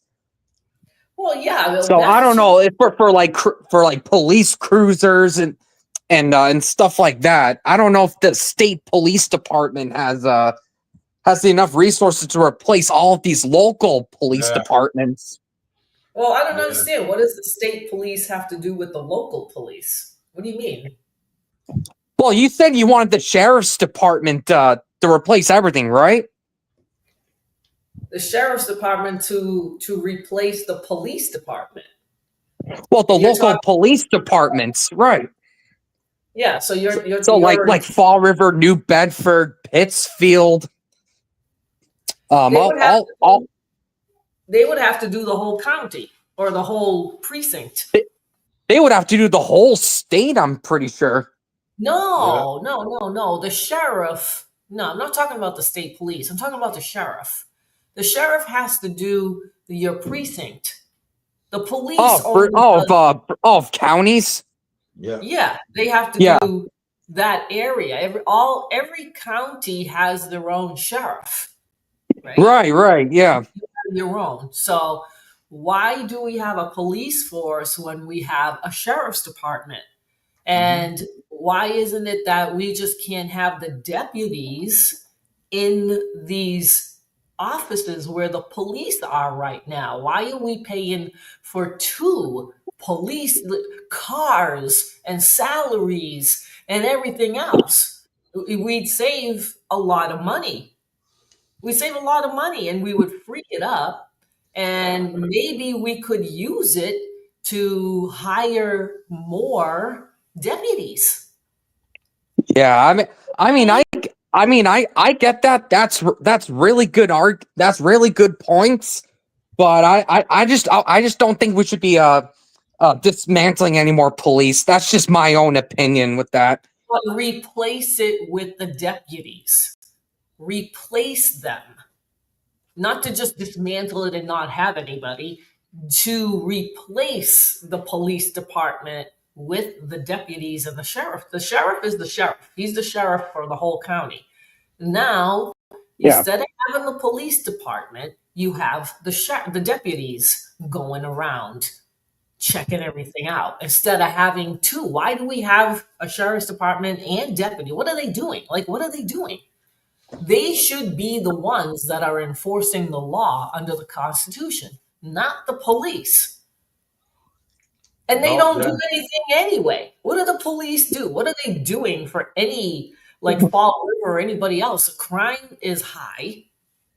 Yes, they're not accountable to you guys. They're accountable to the mayor. They don't care what you got to say. They're listening to the mayor. Yeah. If it was the deputies and the sheriffs, you could go to them because they would listen to you because you voted them in. If you start complaining to them about this, that, and the other thing, they're going to have to do something about it, or else they're not going to have a job. Yeah. So they have to do something. You know what I'm saying? Where if the mayor's in control, right? Right. And if we go to the police station and say, hey, this and this and this and this is happening, they're not going to do shit. But if we have a sheriff in there, if we vote a sheriff in there and we go to him and complain, then they have to do something. Because why? Because they would be afraid if they didn't do anything, and they say, hey, if we don't do nothing, they're going to vote us out. So that's why I said. I don't understand it, because they don't do anything anyway, and you have to vote. You have to vote for a sheriff. They don't do anything. Yeah. And you got to vote for a mayor, and they have to assign a police chief. It's bizarre. It's bizarre. I think chiefs should be elected. I don't think they should be appointed by the mayor. I don't think we should have a police force, period. We should just have the sheriff's office. I'm gonna have to respectfully disagree, and that's it. They do the same thing, so I don't know why there has to be 2, and they're not doing anything about it. So how is it gonna be better? See, this is it. This is another thing. When you get so used to, and this is why Massachusetts doesn't change, because they're so used to the status quo. And they're afraid to not have something and replace it with something else that makes much more sense. So they would rather keep 2 law enforcement agencies that are doing absolutely nothing for the crime in their community. It doesn't make sense. See, that it just, when you think about it, and if people think like that, nothing's going to change. because they're not accountable to you, the police, but the sheriff is. But nobody thinks about calling the sheriff's department. They're always thinking about calling the police department. And there's a lot of sheriffs that don't do much either. And what do you think is going to happen? Well, they don't have to because there's a police department. So right. What happens if the deputies come in and guess what? Now they're accountable to you because this isn't working. So why do you want to keep, this is just like Massachusetts. It's just the same kind of mentality. We're just going to keep doing the same thing we're doing because that's what we're used to, because we just have done it that way. So we're going to just keep it the same because we're afraid of change. We can't have no police. Oh my God. And they're doing nothing anyway. They're not doing anything. And you're wasting taxpayer money for what? High crime? You have to go out and wonder if you're going to get stabbed next. You're going to be looking at the shoulder, the back of your shoulder, like turning your head the whole time, wondering if you're going to be next. I mean, I don't get this. I just don't understand it. I don't. Yeah. And I don't get Swampscott, this way. I never thought like this either until I started going to the standouts and I started seeing that the local police, do nothing. And I'm like, why are we paying all this money for these officers that do absolutely nothing? They do nothing. That is true. Yeah. They didn't do anything down at the monument when everything was out of control. They were told to stay down. They didn't do anything. Yeah, I saw that with when Black Lives Matter was in Fall River. They took a kneel with Black Lives Matter, but the state police was right behind them, and not one state police took a kneel. Not one state trooper. Yeah, and in Swampscott the same thing. The police chief did the same thing. He took a knee to BLM, and so did the fire chief. Mm-hmm. And it's like this is who our tax money is going to this. It's nuts. It's just nuts. It really is. And I don't even know, when did the police start? Does anybody know? Like, when the hell? We always had a sheriff's department. When the heck did we start with the police? Yeah, Texas has got a sheriff's department. Tennessee's got a sheriff's department. They all have them. They all have. They all states have them. But why can't we have it? That's my issue. We do. Yeah, we do have them, but we don't have them patrolling our streets. You know what I'm saying? They only do the prisons and courts and stuff, and that's all they do. No. All right, I'm going to share this with you because this is interesting. You ready for this? Now, why am I not talked about this? You see it? Yep. All right, I got to put it up there. How the U.S. got its police force. It would be easy to think that the police officer is a figure who has existed since the beginning of civilization. That's the idea on display in the proclamation from John F. Kennedy on the dedication of the week of May 15, National Police Week, in which he noted that law enforcement officers have been protecting America since the nation's birth. Well, that's not true. It has not been that like that. Sounds like you got the wrong article. Let me see. No, I got the right one. Let me hold on. Oh no, because there's a lot of articles that do that, and there's a lot of biased ones out there, like Politico. The police started in Boston. Right here. Boston police watch over the Liberty Bell circa 1903. The first publicly funded, organized police force with officers on duty full-time was created in Boston in 1838. Right? Yeah. Do you see it? Oh, wait, you got to put it up there. Nope. Oh, wait a minute. Okay. Oh, all right. I got to go. I got to share it. Yeah. Okay. Hold on.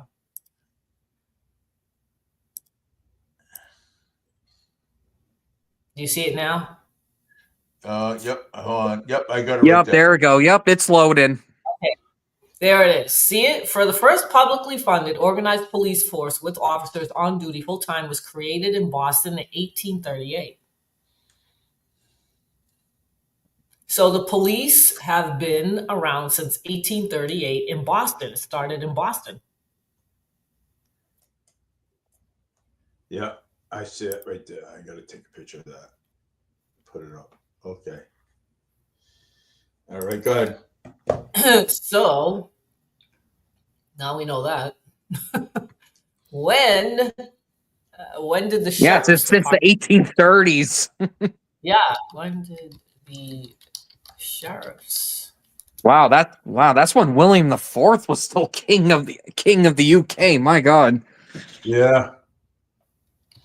Breaking news from a day ago: Jeffrey Epstein claimed Hillary Clinton was romantically involved with the former White House counsel Vince Foster. Foster later died by, what was that, James? Huh? Yeah, I was just reading this. Corey Reynolds.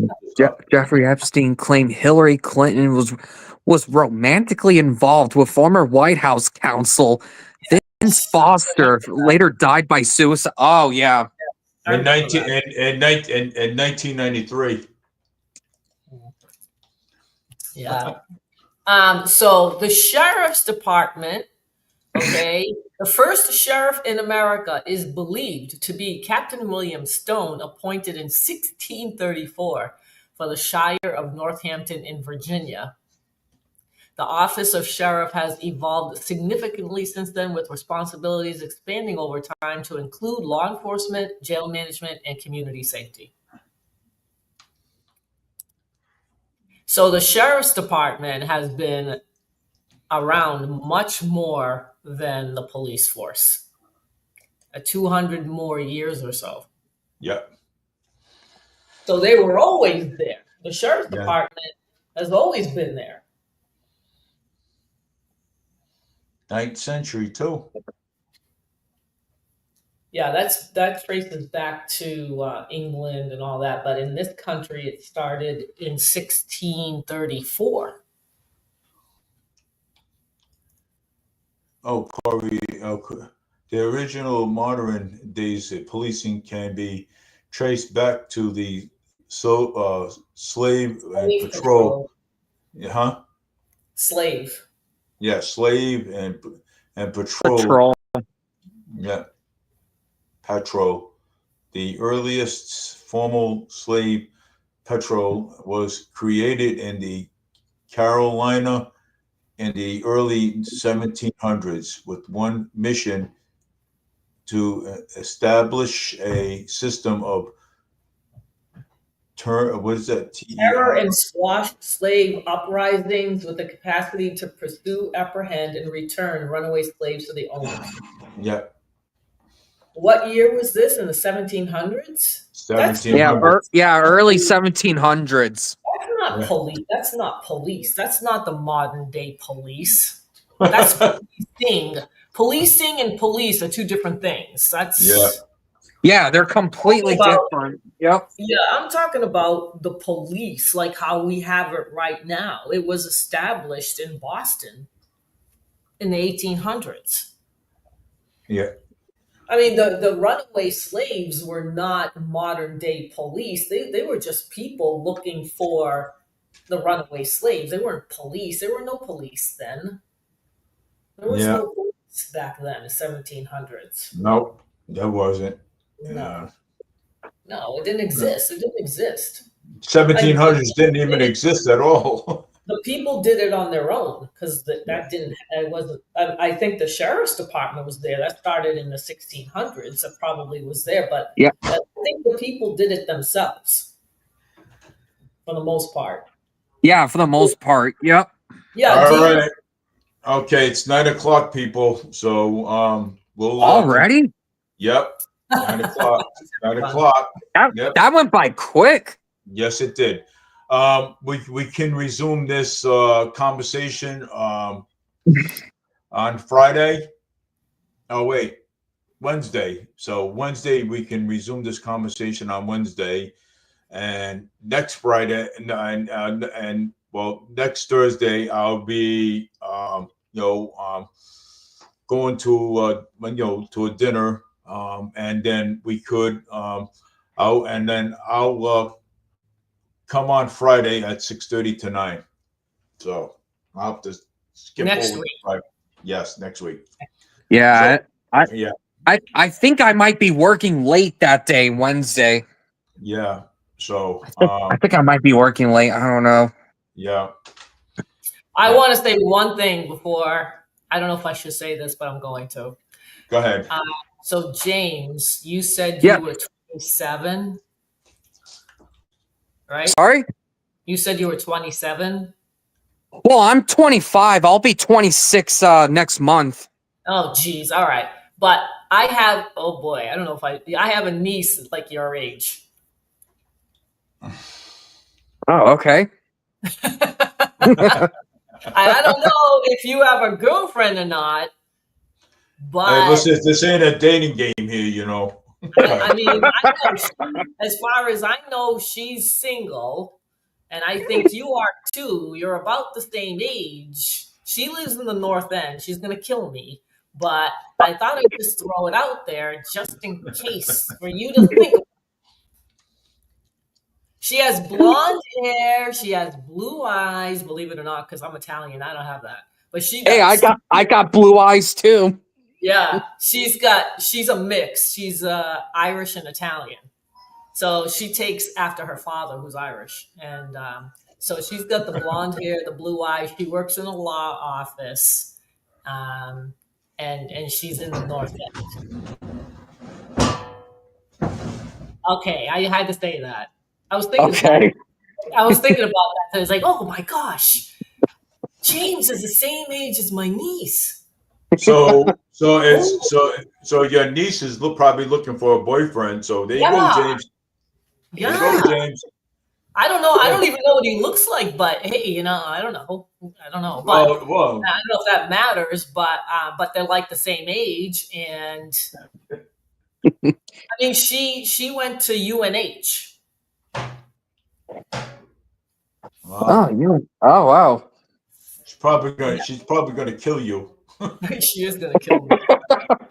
I don't know. I thought I'd just throw it out there for James to think about, and so you can think about it, mull it over. Well, why don't you message? What if they go out on a date? So what? They go out on a date. Hey, look at this. Why don't you message? Why don't you? Hey, look at this. Why don't you? James has got a Facebook page, right? So, and why don't you message her, right? And just say his last name is Kilgus. That's all, James Kilgus. Don't worry about it. I don't know if I can do this. Hold on. I don't think I can. Why did you have to say my last name, man? Well, you want a date, right? Hey, well, we're going to turn my show into a dating game. Oh, dear God. Don't worry, James. Don't worry, it's all good. Yeah, it'll be one of those reality shows. I only know reality my niece. show. Just I don't know anybody else. I just know my niece is the same age. I think she's still single, and I think you are too. And it's like, oh, James is single. James doesn't have a girlfriend. And it's like, oh my gosh. Yeah, I have been for a while. Yeah, so is my niece. Niece. James likes to go on trips and stuff. He likes to fly everywhere. You know what I'm saying? And he's a really good kid. You know what I'm saying? He is. And So you think about it, James. Well, we'll do. Think about it, and you can say okay, and then I'll say it to her, and then she's gonna be like, "What?" I don't know. Why not? Hey, look, just hit him up. Just hit him up on. Just tell her to hit him up on the Facebook page.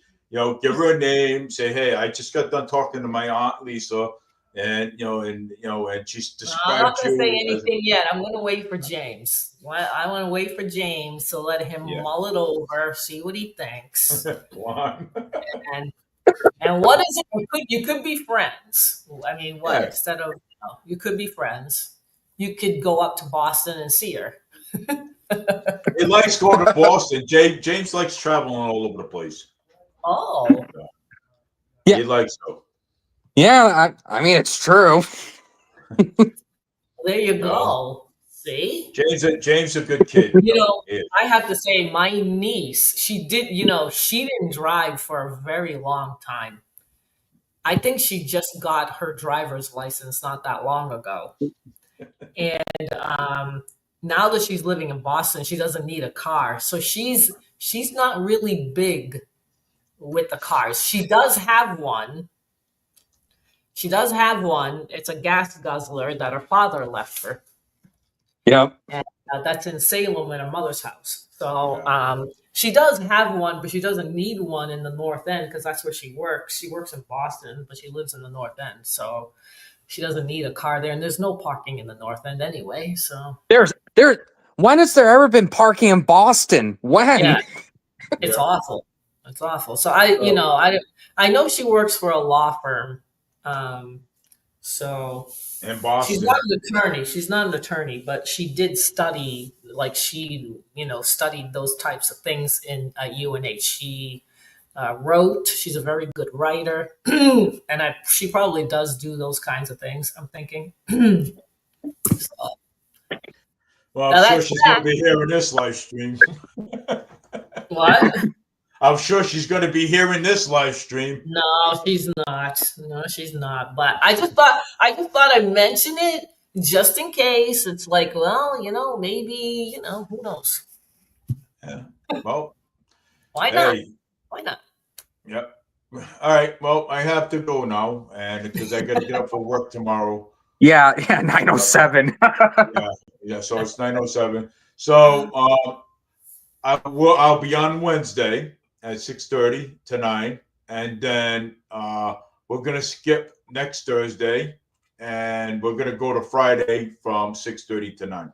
All right, sounds good. All righty, Chucky. All right, everybody. Thank you for watching, and Corey Reynolds, thank you for coming on, and Jake Bradley, thank you for coming on. We know that Paul, Local, Biden, Coogan, and all this other stuff too. So. Yeah. So Saturday, the recount starts at 9:00. Boomer needs 18 people to get down there. So thank you everybody for watching, and remember. Okay. Then remember, hold your politician accountable, and take care. Have a great night, and stay angry. Stay angry, everybody. Stay angry, no matter what. Stay angry and hold Paul Coogan accountable. All right. So, all right, guys. Thank you. Have a good night. Bye. Thanks for having me. Yeah, well, we'll have you on Friday again. So have a good night, everybody. All right. Have a good night. Yep. So yes. So this is Dave Mead, Fall River Media News. I broadcast every Wednesday and Thursday at 6:30. But next week, I have a dinner to go to, and I will be on Friday at 6:30 to 9:00. So take care, everybody. Have a great night, everybody. It was a great show, and it was a great show. So take care, everybody. Have a great night.